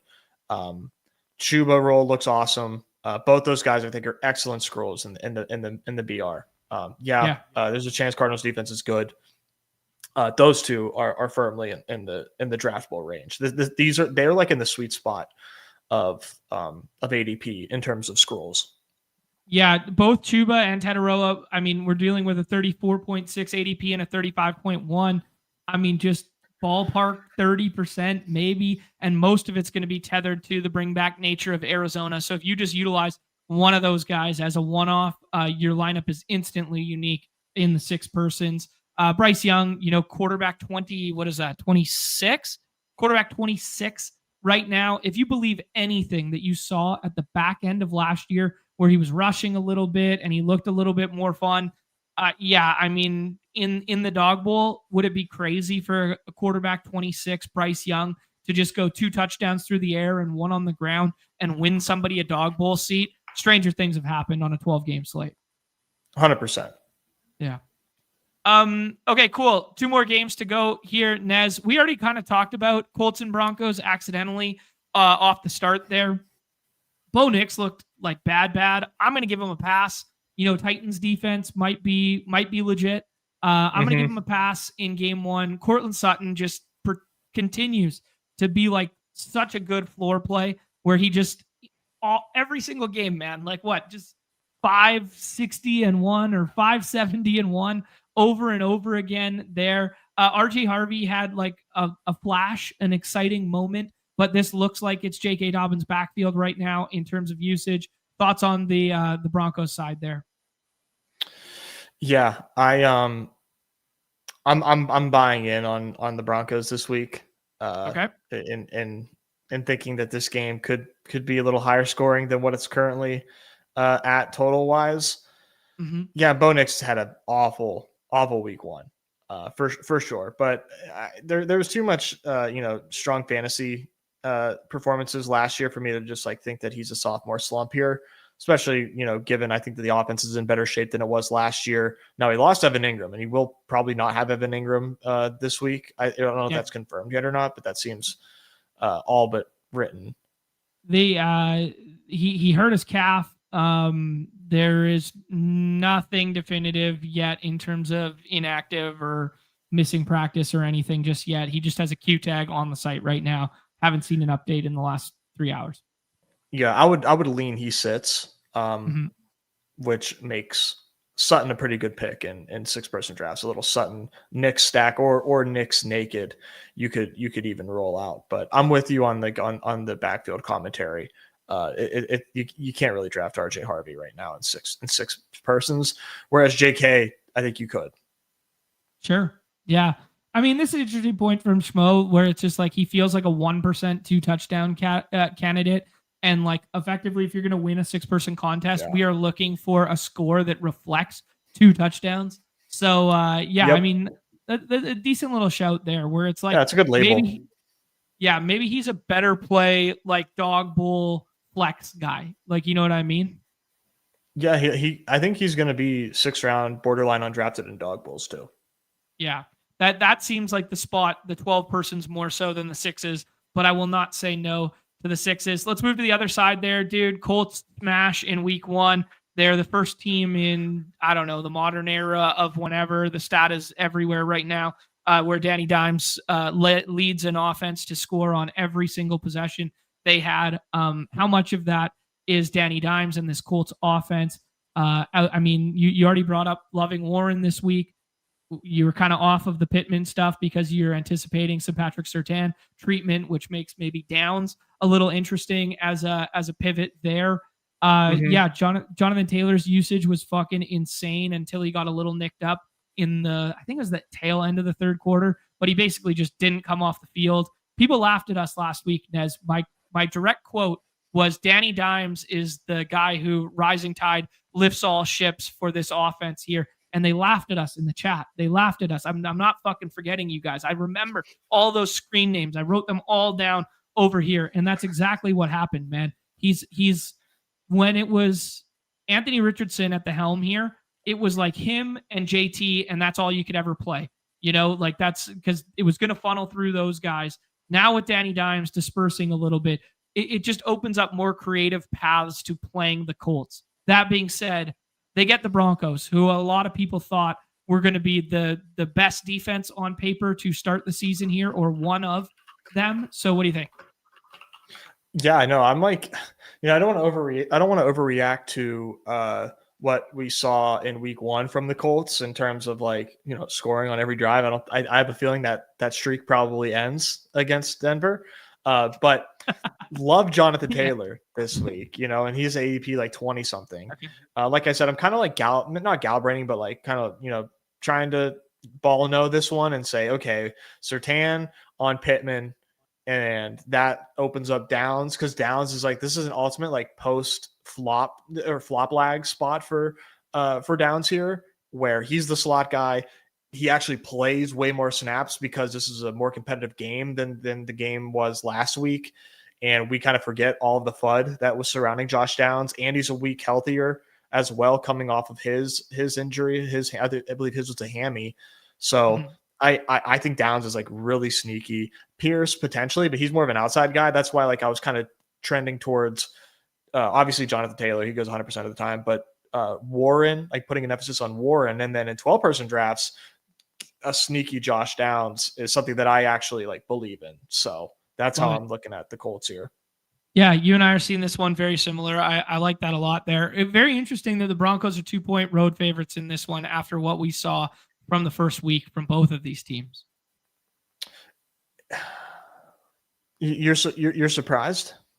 No, I not overly, but I'm just noting that I don't know, that one looks a little different to me right now. Like maybe I think they're getting a lot of respect. Are the Colts here? Oh, okay. Yeah, because last week they probably would have been 5.5 Broncos. Yeah, something like that. Yeah, 5.5, 4.5, something like that. Yeah. I don't know where I fall on that spectrum right now. I found it interesting when I saw it. All right, Nez, last game on the slate before we hop in a bunch of drafts here. Chiefs and Eagles. It's the last game. It starts 20 minutes after the rest of them there. We got a Dallas Goedert iffy status, something like that. I can't remember the exact quote here after practice today. I'm going to refresh the website and see if we can find that quote in a second. But somebody dropped it in the chat there. Really discouraging performance in week 1 from the wide receivers associated with Jalen Hurts. Jalen Hurts balled the F out. Saquon looked every bit of Saquon there. I'm so glad I talked you off the ledge of playing the lower on the receiving stuff. I knew Saquon that come on, bro. Yeah, I don't know, man. I like this spot for Saquon. Obviously, I like this spot. The Chiefs secondary looked not great, but Justin Herbert just balled the F out. So I'm not doing any full takeaways from that one yet. But yeah, I don't know, man. This game could be fun as fuck, or this game could be like a little bit of squeeze the air out of it. Two teams that want to establish it a little bit more than we give credence to. And yeah, I don't know where you're at on this one. Yeah, this one is interesting. Let me just say, I'm not going to overthink Saquon Barkley here. Let me just get that off my chest, first and foremost. A lot of conversation about bad matchup for Saquon. It's a really tough run defense going up for Saquon here. Please learn anything, guys. It's Saquon fucking Barkley on the Philadelphia Eagles. At what point are we going to quit overthinking it? I guess never is the answer. So what's really concerning for me is AJ Brown fully healthy or not? Because what a stinker from him against the boys in week 1. maybe he is healthy. Maybe that was just part of the game plan, I guess, to not use the ultra sensitive wide receiver one that's on your team. Mhm. I don't know, man. I think that you would probably want to keep him happier than that, especially since he's good at football. So definitely strange. Maybe he's healthy after a long break. Who knows? He goes really cheap though. So there's Yeah. like one angle to play there on that side. Like I will say, like This I kind of go ahead. Go ahead. this is the cheapest we are going to see the Eagles pass catching stack all season long in a 6-person draft. Probably. Yeah. Probably. So if you want to play this game through the air and you want a skinny stack Hurts, we've shown that the double stacks are not great with Jalen Hurts in particular. But if you want to play this one through the air and you want to play the hamstring that he was nursing all off season, doesn't matter, and then they get 10 days of rest leading up to this one, I'm not going to fault you. I'm not going to fault you if you want to play it that way. That being said, AJ Brown probably is low key a little bit overdrafted as of right now, from what we know right now. But yeah, it is probably the cheapest we're ever going to get the Eagles kind of core, especially if Goddard's unavailable. Right. And based on some of the research that we saw or that I saw, and this is just results based, but I do think it kind of holds true to how Jalen Hurts plays out fantasy wise. Like there's like 3 true outcomes with the Eagles, and it's like it's a Saquon game, it's a Hurts game, or it's a pass catcher's game. And Mm-hmm. if I draft AJ Brown, it's almost like I don't want to stack. If I draft Devontae Smith, it's like I don't want to stack because Jalen Hurts is either like keeping it all for himself or Right. he's like dispersing and you don't need him, but you need his teammates. So, even like a Saquon Devontae or Saquon AJ Brown is like an interesting way to play it where it's just not Jalen Hurts, but the Eagles are kicking ass is like a Mm-hmm. way that I really want to play the Eagles this season, and kind of play it that way, like ultra binary. But we'll Okay. see. I could be absolutely overfitting based on last year's results. Okay. Yeah, Chiefs are an interesting side of this game. Yeah, let's talk about the Chiefs there. You said you weren't in love with Travis Kelce's ADP. It was basically one play, guys, that Travis Kelce scored on like a little out and up kind of. I don't know. It almost looked like a little broken of a play too, but a little out and up there that he scores on. That kind of accounted for all of his fantasy value, and now he's tight end 2 here. I think people love drafting the Chiefs because they are the Chiefs. People want to get excited about Hollywood Brown after week 1 with what did he end up with, 16 targets or something astronomical. People want to get excited about that. Mahomes gets pushed up because of name value every single week. I think the Chiefs backfield in a vacuum is completely unplayable with the way the usage split was. Yeah. Yeah, I'm not excited to play the Chiefs here. That could age terribly. I'm not certain on Worthy with this shoulder thing. AC joint stuff. Does he need surgery? Is it a separation? What are we dealing with here? So I'm gonna keep my eyes on the practice reports for that one. But yeah, man, if you believe what Hollywood Brown was in week 1, maybe some backdoor skinny stacks with the leverage of playing Hollywood Brown and Mahomes. But outside of that, man, I'm not really excited to play the Chiefs. So I am. Okay. Because like Mahomes, I think is going to run way more now that the offense is like really banged up. Mm-hmm. I will say like I'm not looking forward to playing it via Travis Kelce, but I do think like Hollywood Brown 10 targets, or maybe it was 10%. I think it's 10 targets. Okay. That to me feels very, very strong. I also think that the Eagles secondary might be back to being exploitable. And that to me Okay. is very, very, very, very interesting. With Adoree Jackson out here, he's I think getting absolutely attacked here. And Mm-hmm. Hollywood, I believe, playing mostly slot. Maybe not. I could be wrong on that. But to me, I really like Hollywood and the way that they used him when Worthy got hurt. And yeah, I think we're gonna see Mahomes run more. Okay. Cool. Yeah.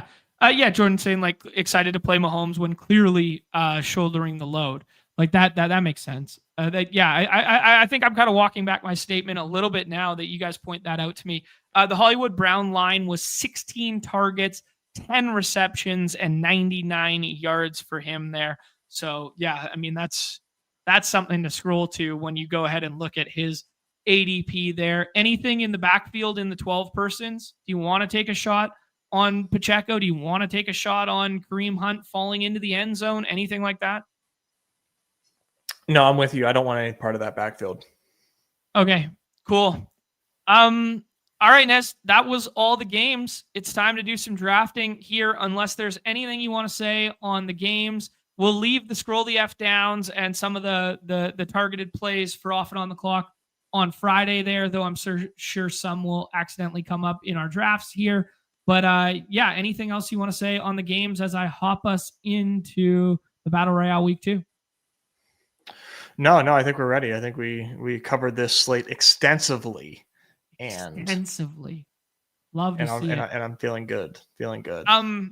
Guys, two things I wanted to point out right now. Let me actually change this for 1 second.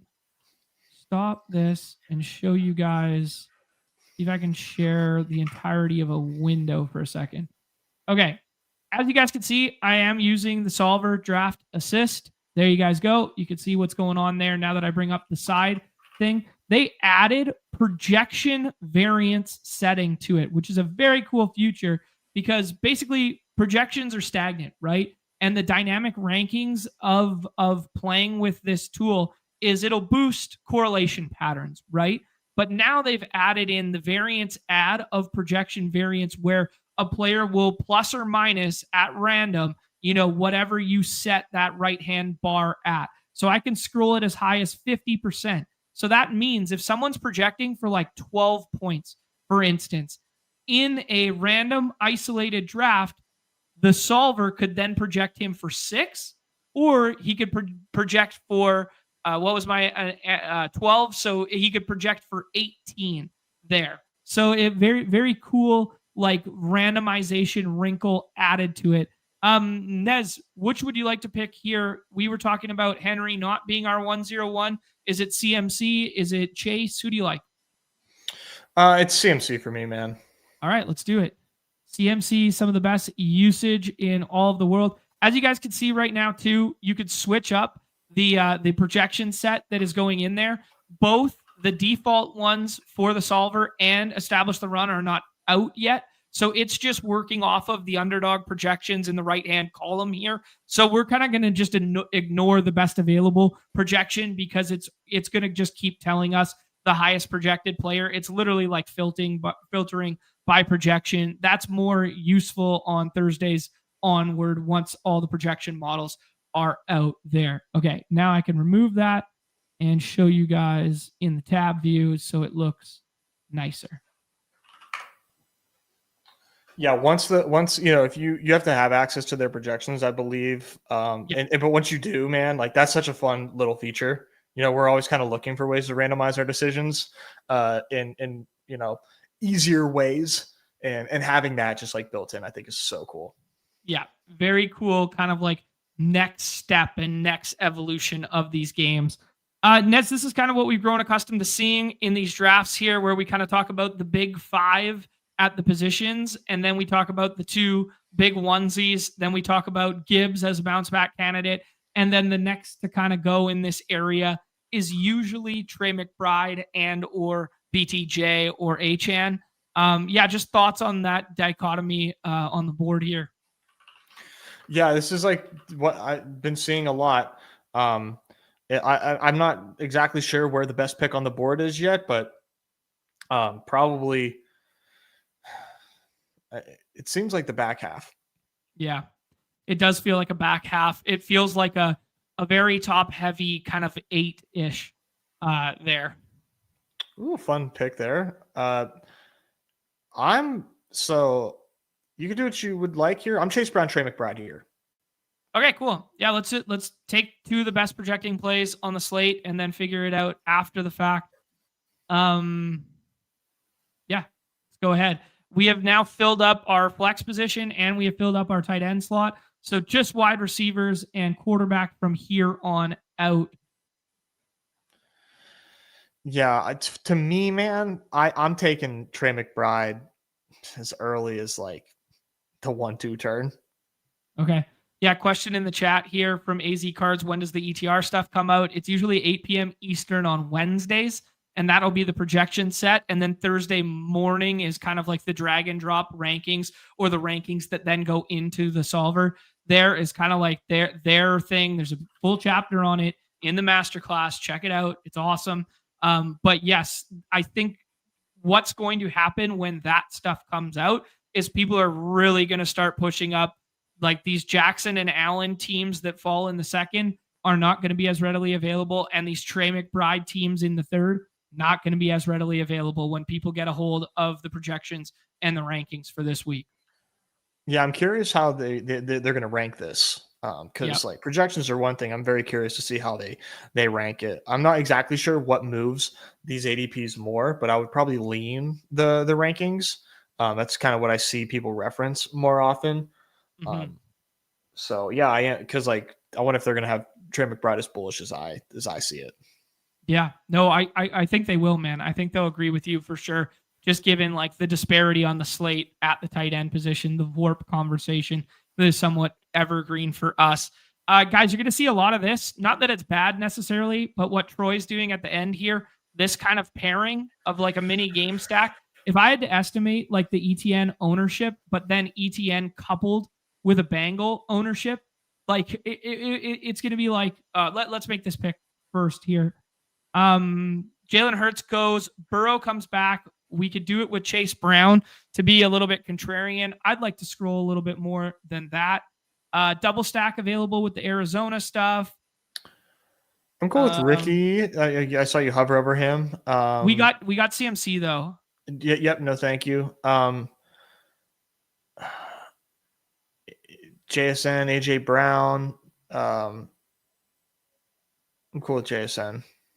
Okay, let's do that. Play the target share. Dude, let's do some scrolling here. Let's get a skinny stack going of a quarterback who's largely undrafted to go alongside this. Okay, well, Sutton, Tyreek stick out. T-Mac is tough with Bryce, but he's a fine pick.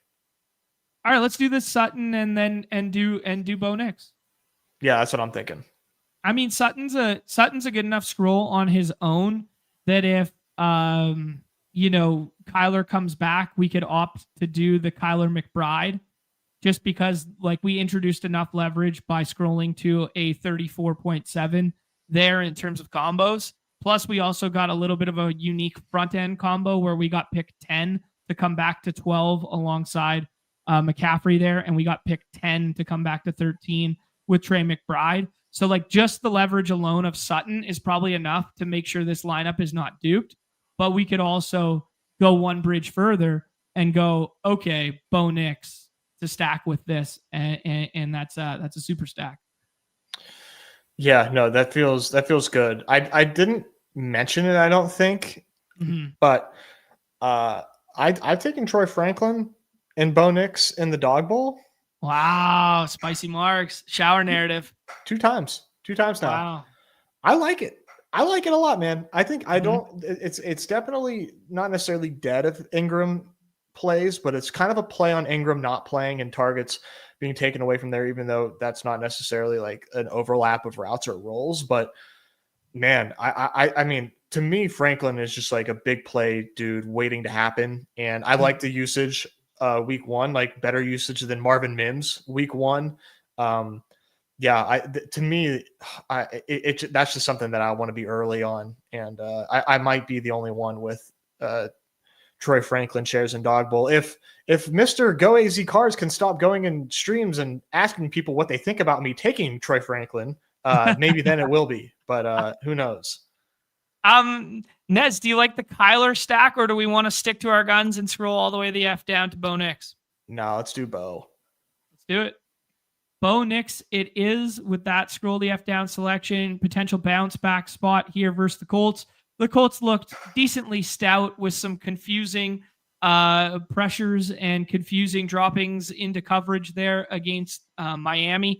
Kind of just a staple of like that defense. But Yeah, I think Bo Nix could potentially be in a bounce back spot in the dome here, and Colts don't look as good as they did last week. There, fun team there: CMC, Chase Brown, Trey McBride, JSN, who's as again guys that next gen route tree was fucking beautiful. Cortland Sutton, just pencil him in for 570 and one, and then Bo Nix, we hope he throws more than just the one, maybe rushes one in as well here. Yeah, some interesting stuff going down in this lobby here. Like this Jonathan Taylor at 34 is like the biggest smash I've ever seen in my whole life. Like that's so sick. Wow. Yeah. Wow. Jealous. Truly jealous. Yeah. I like the Connor scroll here. If it becomes that prevalent, I think I'll start pivoting my stance a little bit.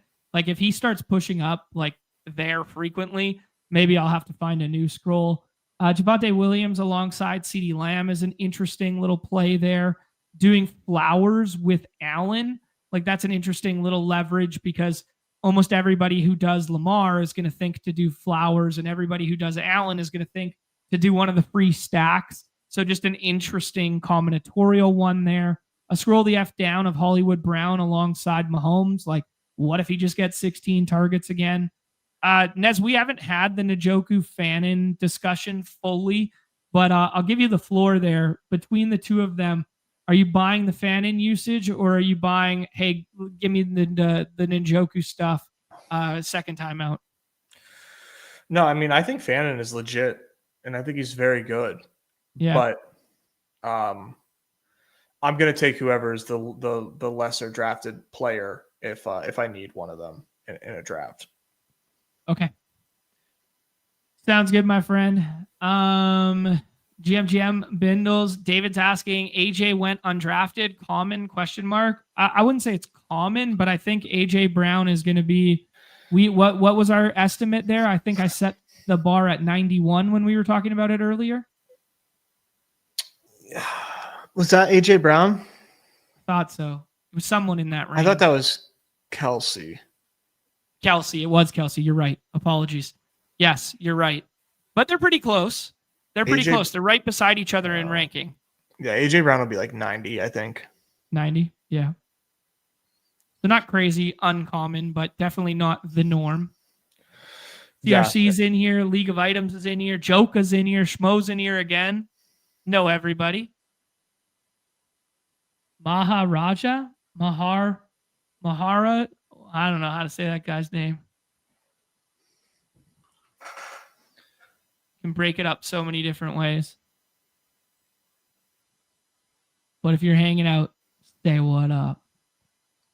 Both the running backs go this time. I do view Chase as a bit of a tier break, and then there's like kind of like the next tier of four. Do you feel the same way, Nez? Yeah, Chase is such like a separator here. Like Barkley looks great too, but Chase in terms of like his peers at the position separates like a lot. Yep. League of Items, we got you, bro. We got you. Troy saying, I always find myself doing mini game stacks. Try to avoid and doing in the six mans. You yape into ownership patterns, man, because everybody feels similarly to you. And you'd be very surprised when you extrapolate all the data, how tethered the bringbacks are to certain players on certain weeks and how little they end up mattering. I think I would say it like that. What do you think? If you get on them accidentally, if it's just like, oh, this is the best projected player right now, like I think it's totally fine. I would definitely be careful seeking it out. But if it just happens, then like don't overthink it. If you like those guys, don't overthink it.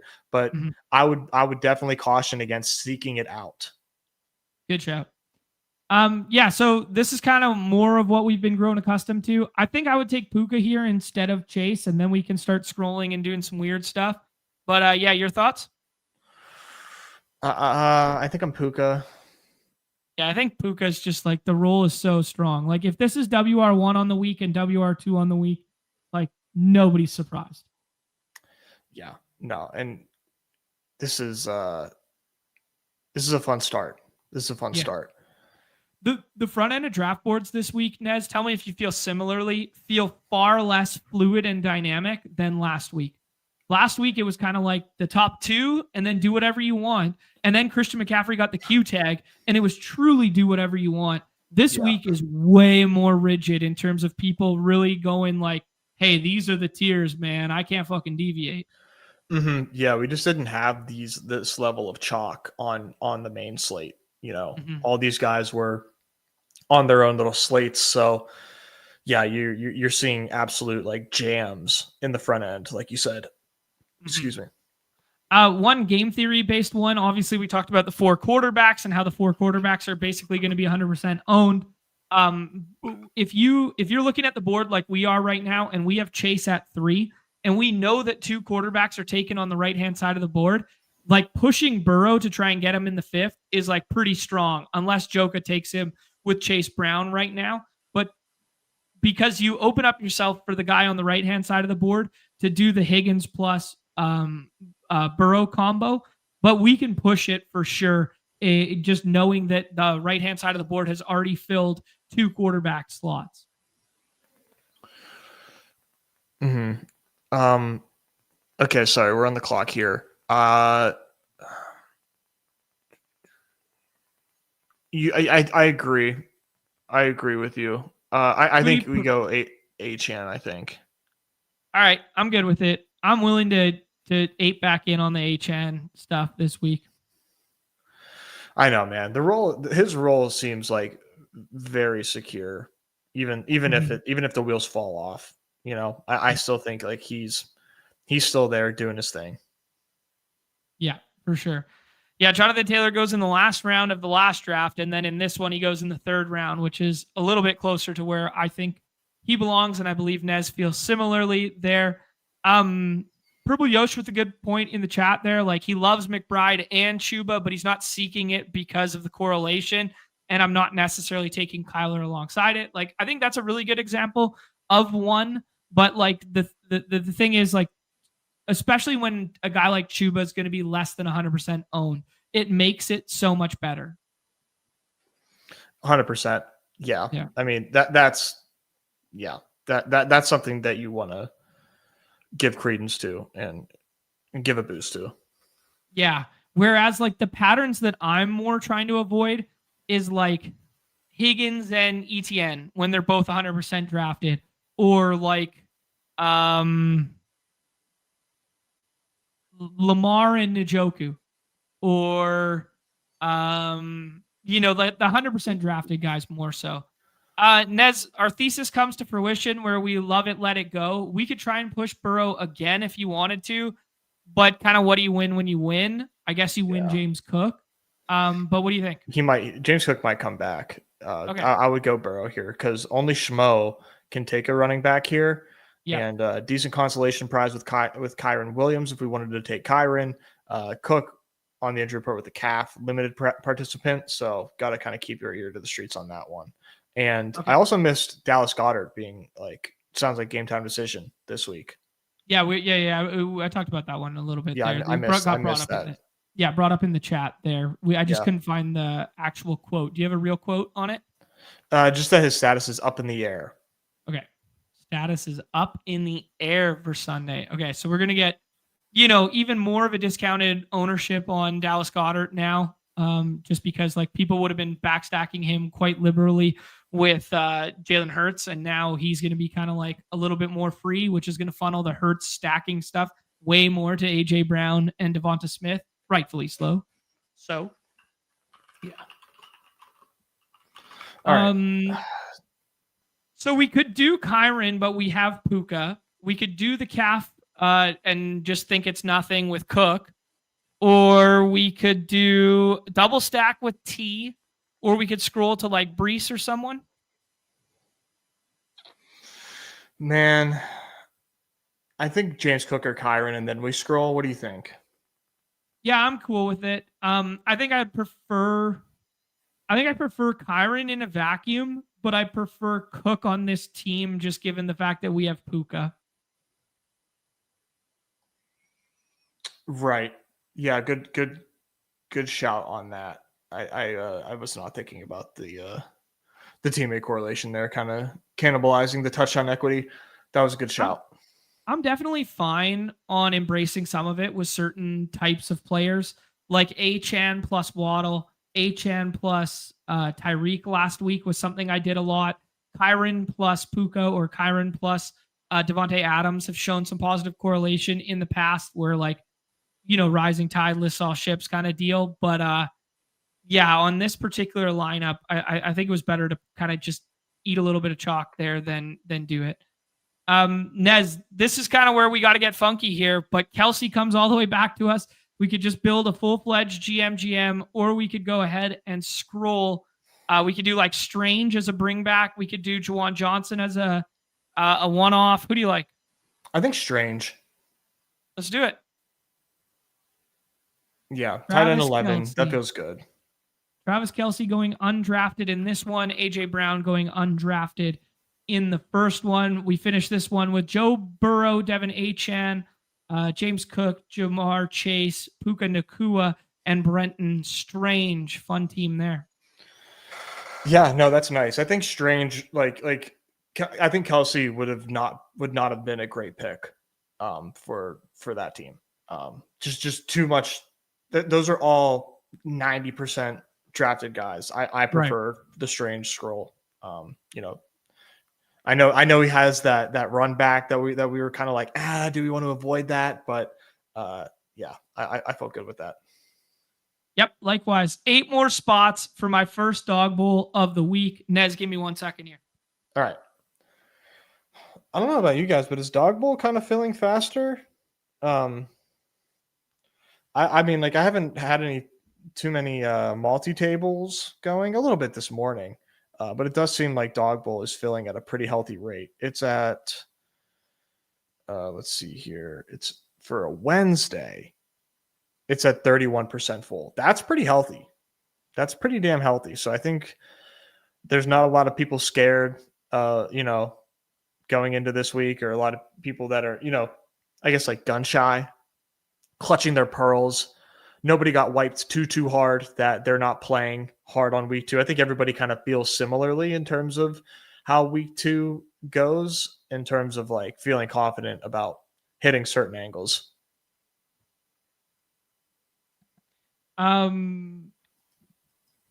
Nez, we got Matt in the chat saying Purdy could be a multiple week injury. Would that affect your stance on CMC 101?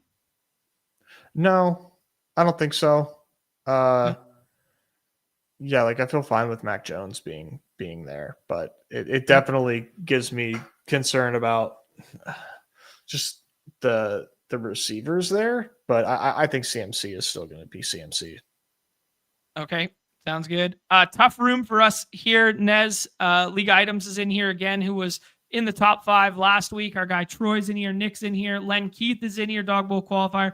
Angelix, who qualified in the first week, is in here as well. Patrick Barnes, YouTube, finished second in the Dog Bowl last year. Second or third?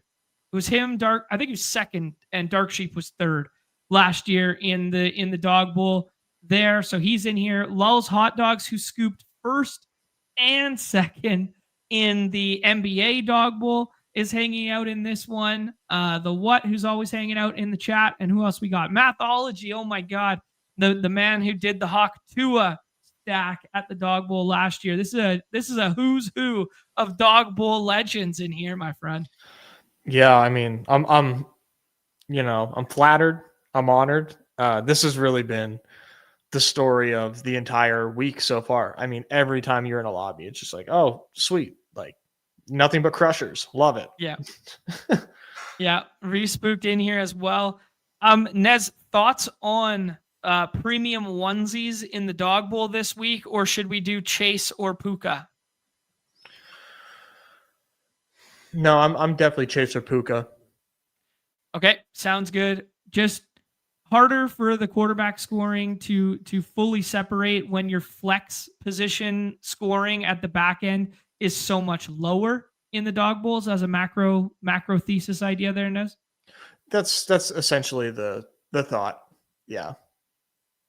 Sounds good. We also both pointed out in the opening segment there, if you guys missed it, when we were talking position by position, that we think the depth of the slate is at wide receiver in particular. So taking running back early in this contest, especially with one that has the role of Chase Brown in a potential plus matchup there and game environment, feels good.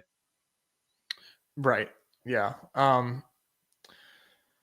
Definitely. So one thing that I was thinking about too, I just want to get your thoughts on this. Sorry, just because like I just saw Trey McBride go. What's the earliest you would take Trey McBride in a dog bowl?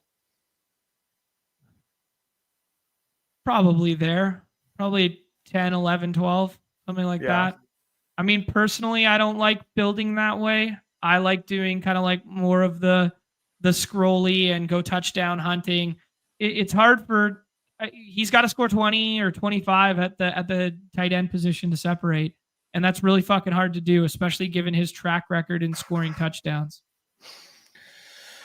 Yeah, I know. I just really like the spot.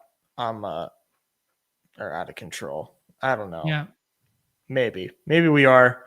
Maybe it's like easier than we think to separate a tight end this week. True. Is kind of my thesis. Yeah. I mean, historically speaking, on this site, it's always been difficult or more difficult to separate at tight end. But yeah. You do often see like the highest scoring tight ends be who you need for dog bowl qualifiers, at least. So there's that. It's just like, is it, it doesn't necessarily mean it's going to guarantee to be McBride, obviously, but. I'm going to love our pick here, regardless of what it is, I think. I'm really digging a lot of these options here, Nez. I think doing like a neighbors thing just in general feels good because of the usage. I think getting Jalen Hurts in the second round right now, especially with the backstack options, kind of feels like the nuts to me.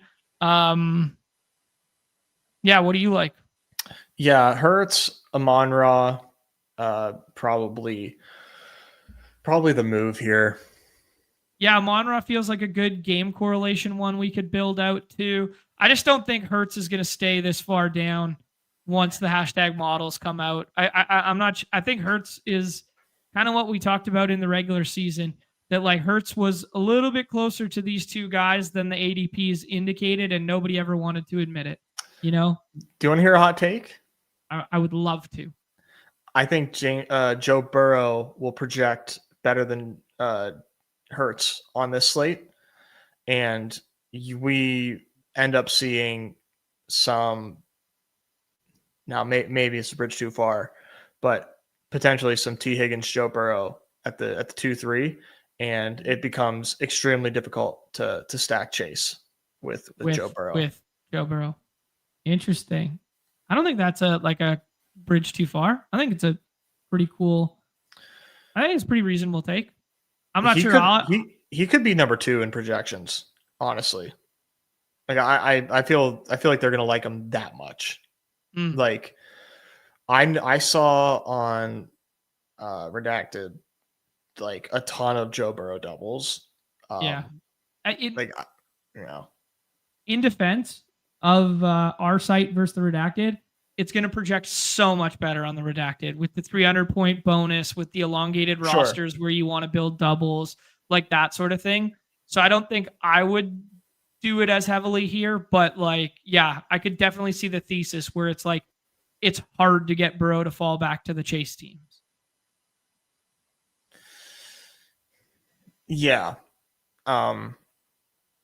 You're right about like it playing better over there for sure. But all that to say, man, like he's gonna. I think he's gonna project well. We'll see though. We'll see. Sure. That could be. It's a hot take. It's a hot take. Mm-hmm. Yeah, like I think like Troy should take him here. I think when Nick was on the clock there at 1, instead of doing Garrett Wilson and Tony Pollard, I think I could have just gone, I'm going to do Burrow and Higgins right there. Interesting. Troy passes on it too. So. Whoa. Yeah. We shall see. That kind of makes our Jalen Hurts picks suck. Yeah. But some of these guys might come back to us too. Like our Jalen Hurts pick slaps in the dick. if AJ Brown comes back to us right here. He doesn't. He goes next pick after I say his name. Because like Chase Brown, Joe Burrow would have been pretty cool. But how are you to know? Yeah. Yeah, that kind of does suck for our team specifically because of the Chase Brown start. Okay. Let's figure this out. Little bit of FUD around Pearsall right now. Really would have liked Kamara there. I do think Kamara is kind of like a line in the sand. Dude, not opposed to doing the Tyreek thing. Not opposed to doing the Devontae Adams thing. Not opposed to doing Devonta Smith. I think Tyreek is a good suggestion. Yeah. I'm a little scared, obviously, of the off-field stuff and the antics on the sideline and that sort of deal. But I don't know, man. Yeah, I mean, we're always taking Jonnu. Yeah, I get it, man. Tyreek Hill is just like a mess, but he's gonna play football this week. So right. Bottom line, could do some interesting stuff with like Goddard Q tag now falling to the last round, and we still get a skinny stack with Hurts. I wouldn't mind just doing Devonta Smith at 41, although I think it will be heavily replicated in the dog bowl. That being said, it can only be owned 8.3%. So if it's the stack you need, it's the stack you need. What other kind of names are popping up to you here? Like Chuba still being on. Oh no, Chuba went at 23. My bad. I was kind of surprised. Whoa. Yeah, I was kind of surprised. Running back kind of falls off a cliff here. Yeah, one guy we haven't really talked about yet that I'm willing to take some shots on this week, and maybe I'm just a fucking idiot. If Ken Walker's going to be free this week, I'm going to take some Ken Walker, dude. He's going to be free all week. Yeah, I'm going to have some 6th-round Ken Walker for sure. Yeah, it's probably smart. I think Devonta Smith makes like the most sense with our team. Yeah, I don't want to like he usually falls, but I don't necessarily care about reaching for him. So I'm with it. Like I'm cool with just locking it up. Yeah, I think we're in like this pretty ambiguous wide receiver tier range in terms of projection, where like you can kind of just jam it if you want it. Yeah, this is definitely like ADP out the window area. Yeah. Yeah, like hear me out. Slot corner been a problem for Kansas City, and we saw it materialize itself in week 1 with Keenan Allen scoring a touchdown there. Their secondary looked a little bit of a mess there. It's been kind of a mess since they moved Trent McDuffie to the outside instead of being the corner, or instead of being the nickel. It used to be a really big strength of theirs. Devonta Smith, you get no Goddard. Goddard was the guy who was winning all over the place versus zone coverage last week. We get Devonta Smith in the Goddard role, winning versus zone coverage all over the place. We get not 100% AJ Brown with the hamstring for a second week in a row. Devonta Smith, 2 touchdowns. He's the guy you need. I like this start. Because like we said, man, missing out on Devonta Smith would suck. And yeah, we trust this room, but I just feel better about securing it just because like it just doesn't feel quite as fun without Devonta Smith. So yeah, flex and a tight end left on this team. And I've been leaning more toward 3 wide receiver teams whenever I don't grab my second running back by like round 3. But, you know, I kind of got more excited about J.K. Dobbins. You were talking about Ken Walker. So I think, you know, there are there's going to be options, of course. But, you know, I think you should do some Ken Walker here if you're excited about him, because yeah, he's not going to get drafted like hardly at all. Okay. Yeah, I mean, I'm definitely scared after the usage from game 1. Like, you know, there's no other way about it. I hate my Ken Walker bags right now, but it's something we've always known that like, hey, sharps can ball right? I'm willing to like turn the other cheek for like one isolated week to be like, if nobody's going to go to this guy, I'm willing to run it back like one last time before we know it's like dead in the water or not. Mm-hmm. Do you like Hendo more on this team? He didn't come back to us, but like hypothetically speaking, if we had taken Hendo for like the mini game stack with Tyreek and then tried to push Devonta. Yeah, it would have been worth trying. Yeah. Yeah, I like Henderson, even though he doesn't have like all the usage, but we know he's a hyper efficient player. He's a home run player. That game could get nutty. Mm-hmm. Hunter Henry, David Njoku, Dallas Goedert double stack, or we address the running back position with either Swift or Ken Walker. Let's do. You want to do Ken Walker? I kind of want to do tight end first and have our choice. Okay. We're running out of time. Ferg is interesting. Hunter Henry. Ferg will probably come back to us. Okay. Hunter Henry might come back to us. I guess the only decision was if we wanted Hunter Henry. Only one tight end is going to go on the right-hand side of the board. So, yeah, as long as it's not Hunter Henry, we probably aren't missing out on much there. Yeah, you never know. I believe the what will probably go like a Dak Ferg with Pickens, but we'll see. Yeah. Kind of a good little game stack there, or good little skinny stack there. Hendo engagement narrative. Wow. Didn't even think of that one.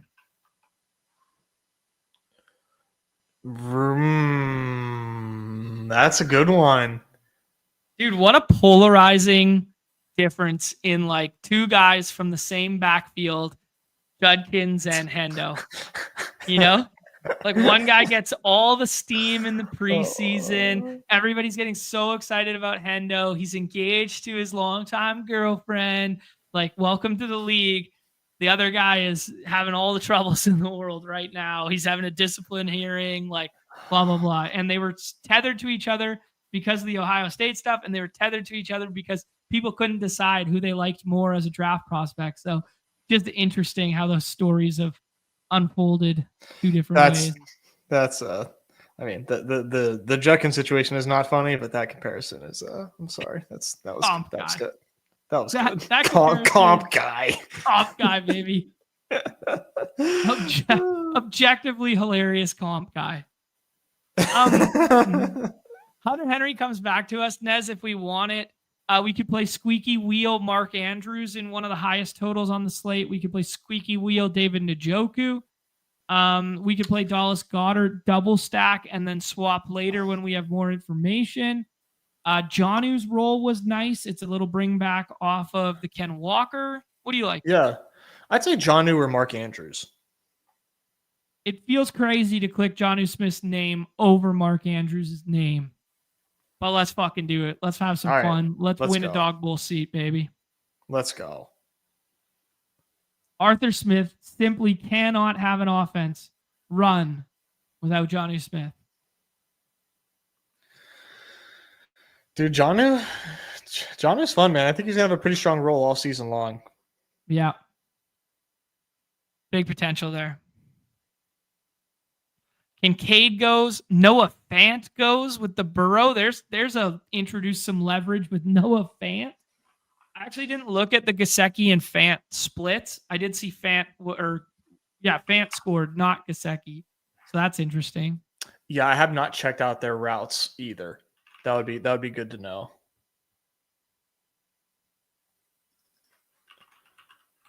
I have no idea who this Kirk is everybody's talking about in the chat. Oh, John. Whom is it? Well, a guy that got shot today. He got shot? Jesus Christ. Yeah. Charlie Kirk.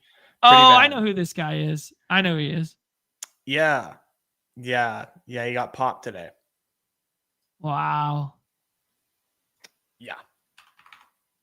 Political activist. That's one way to describe him, for sure. In the neck. So he's alive? Like he lived through it or no? They don't know Critical yet. condition is what they are saying. Whoa, sketch, dude. Yeah, some terrifyingly up close footage of it. Ugh, gross. Yeah, probably not searching that one later, guys.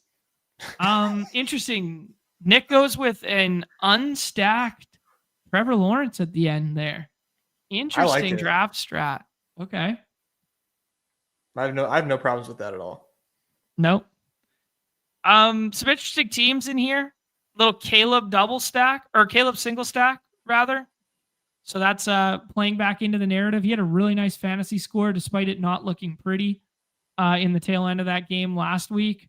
Swift being in the last round, a lot of opportunities there. Sampson in the last round, who looked really good in the pass catching game. Could have some news break the wrong way for him this week if Judkins is able to make it back. Little double stack from Dallas, as you said. There's the Bo Nix Sutton one that we did in the 6 persons. Naked Drake May, fucking love it from Patrick Barnes YouTube. Love that one. We did the Hurts skinny stack. We did Chase Brown, Jalen Hurts, Tyreek Hill, Devonta Smith, Ken Walker, and then a Jonnu Smith. Scroll the F down, a little bit of game correlation there. Don't know if it's good or bad. Mark Andrews goes undrafted in this one. David Njoku goes undrafted in this one. Very interesting, man. Yeah, I mean, these dog bowls are a ton of fun. I'm guessing Nick was looking to set up Rome with Cam, but with Caleb, excuse me. Set up Rome with Caleb, but then Caleb went immediately after. So he's got it. Yeah. Naked T-Law. I like it. I've done it. Yeah, it's interesting. We talked about the quarterback position, how like it feels pretty deep as a scroll option in the 6 persons. The 12s, I mean, there's definitely some options here, but like, yeah, it does lack a little bit of ceiling at the back end comparative to last week where you could get like Fields in the last round. Like this week's Fields and Daniel Jones, Bo Nix, and Drake May. Mm-hmm. Is that spicy? No. I mean, I fully agree with you. Cool. All right, guys. I think we're going to call it right there. Nez, the people will want to know your baseball takes for today. I don't really have any baseball takes for today after yesterday. Shout out to Vin DP, who won last night in the baseball. Actually, and our guy Rocket too, right? With the Primetime Palooza slate. Should have given a little love there. Yeah. Rocket, Rupish, nice Primetime Palooza from him. Was close to a first, but some stat corrections there kind of rugged him, which was tough scene. But nothing too sad about a 4K night there. Vin DP had a sick night last night. Yeah. Shout out to All-Star Dave 76 who gets this one, a solo ship in the Primetime Palooza there. JT McKenzie's up here, JSAR's up here, Vin DP is up here. Esmeralda, who's a dog bowl basketball qualifier last year, gets 3 in a row here. Chris is up here. Should have given some shout outs prior to that. And then in the MLB streets, I did my most volume in MLB in a long time there last night. Really liked the Red Sox spot and kind of soft faded a little bit of Dodgers stuff, which was unfortunate because Dodgers chalk smashes and then Boston to go alongside it. Vin DP was all over it, just scooping the leaderboard all over the place. Car Park's still up there, Jay Baconator, but very, very impressive night there. Give some love in the community to our guys. Nez, back tomorrow, Primetime Palooza, 2 p.m. Eastern. We'll do that all here, Primetime Palooza, and some pick'em stuff. And then I'm gone for the weekend. After that, I got to start doing some heavy drafting. But I'm going to add a masterclass segment. I'm going to a concert tonight. So hopefully this afternoon and or tomorrow morning, I'm going to update the contest selection stuff for everybody in the masterclass. I've written a little bit of it, but I haven't done the video segment to go alongside it. So our masterclass subscribers, Underdog, masterclass.com, and Pete will be putting his best plays in there, his hidden gems in there for week 2 in short order after Off and On the Clock on Friday, I imagine there. Anything else for the people, Nez? No. Good luck, everybody. And we'll be back tomorrow. Yeah, if you guys have not been in the Double Dribble streets yet, link down here somewhere below. Mike Zakarian joined us to talk through that one yesterday, did a live draft from it as well. And the pennant dropped yesterday for the MLB playoff contest. We'll probably get to it in the multi-sport segment on Tuesday next week there, guys.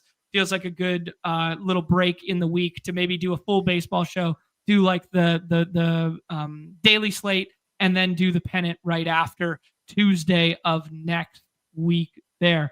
Anything else from us, Nez? Don't think so. So. Enjoy your day, everybody. Yep. Enjoy your day. Best of luck if you're playing baseball. Everybody's favorite time of the show. The end. Back tomorrow, 2 p.m. and back on Friday at 3 p.m. Eastern. Everybody's favorite time of the show. The end. Peace.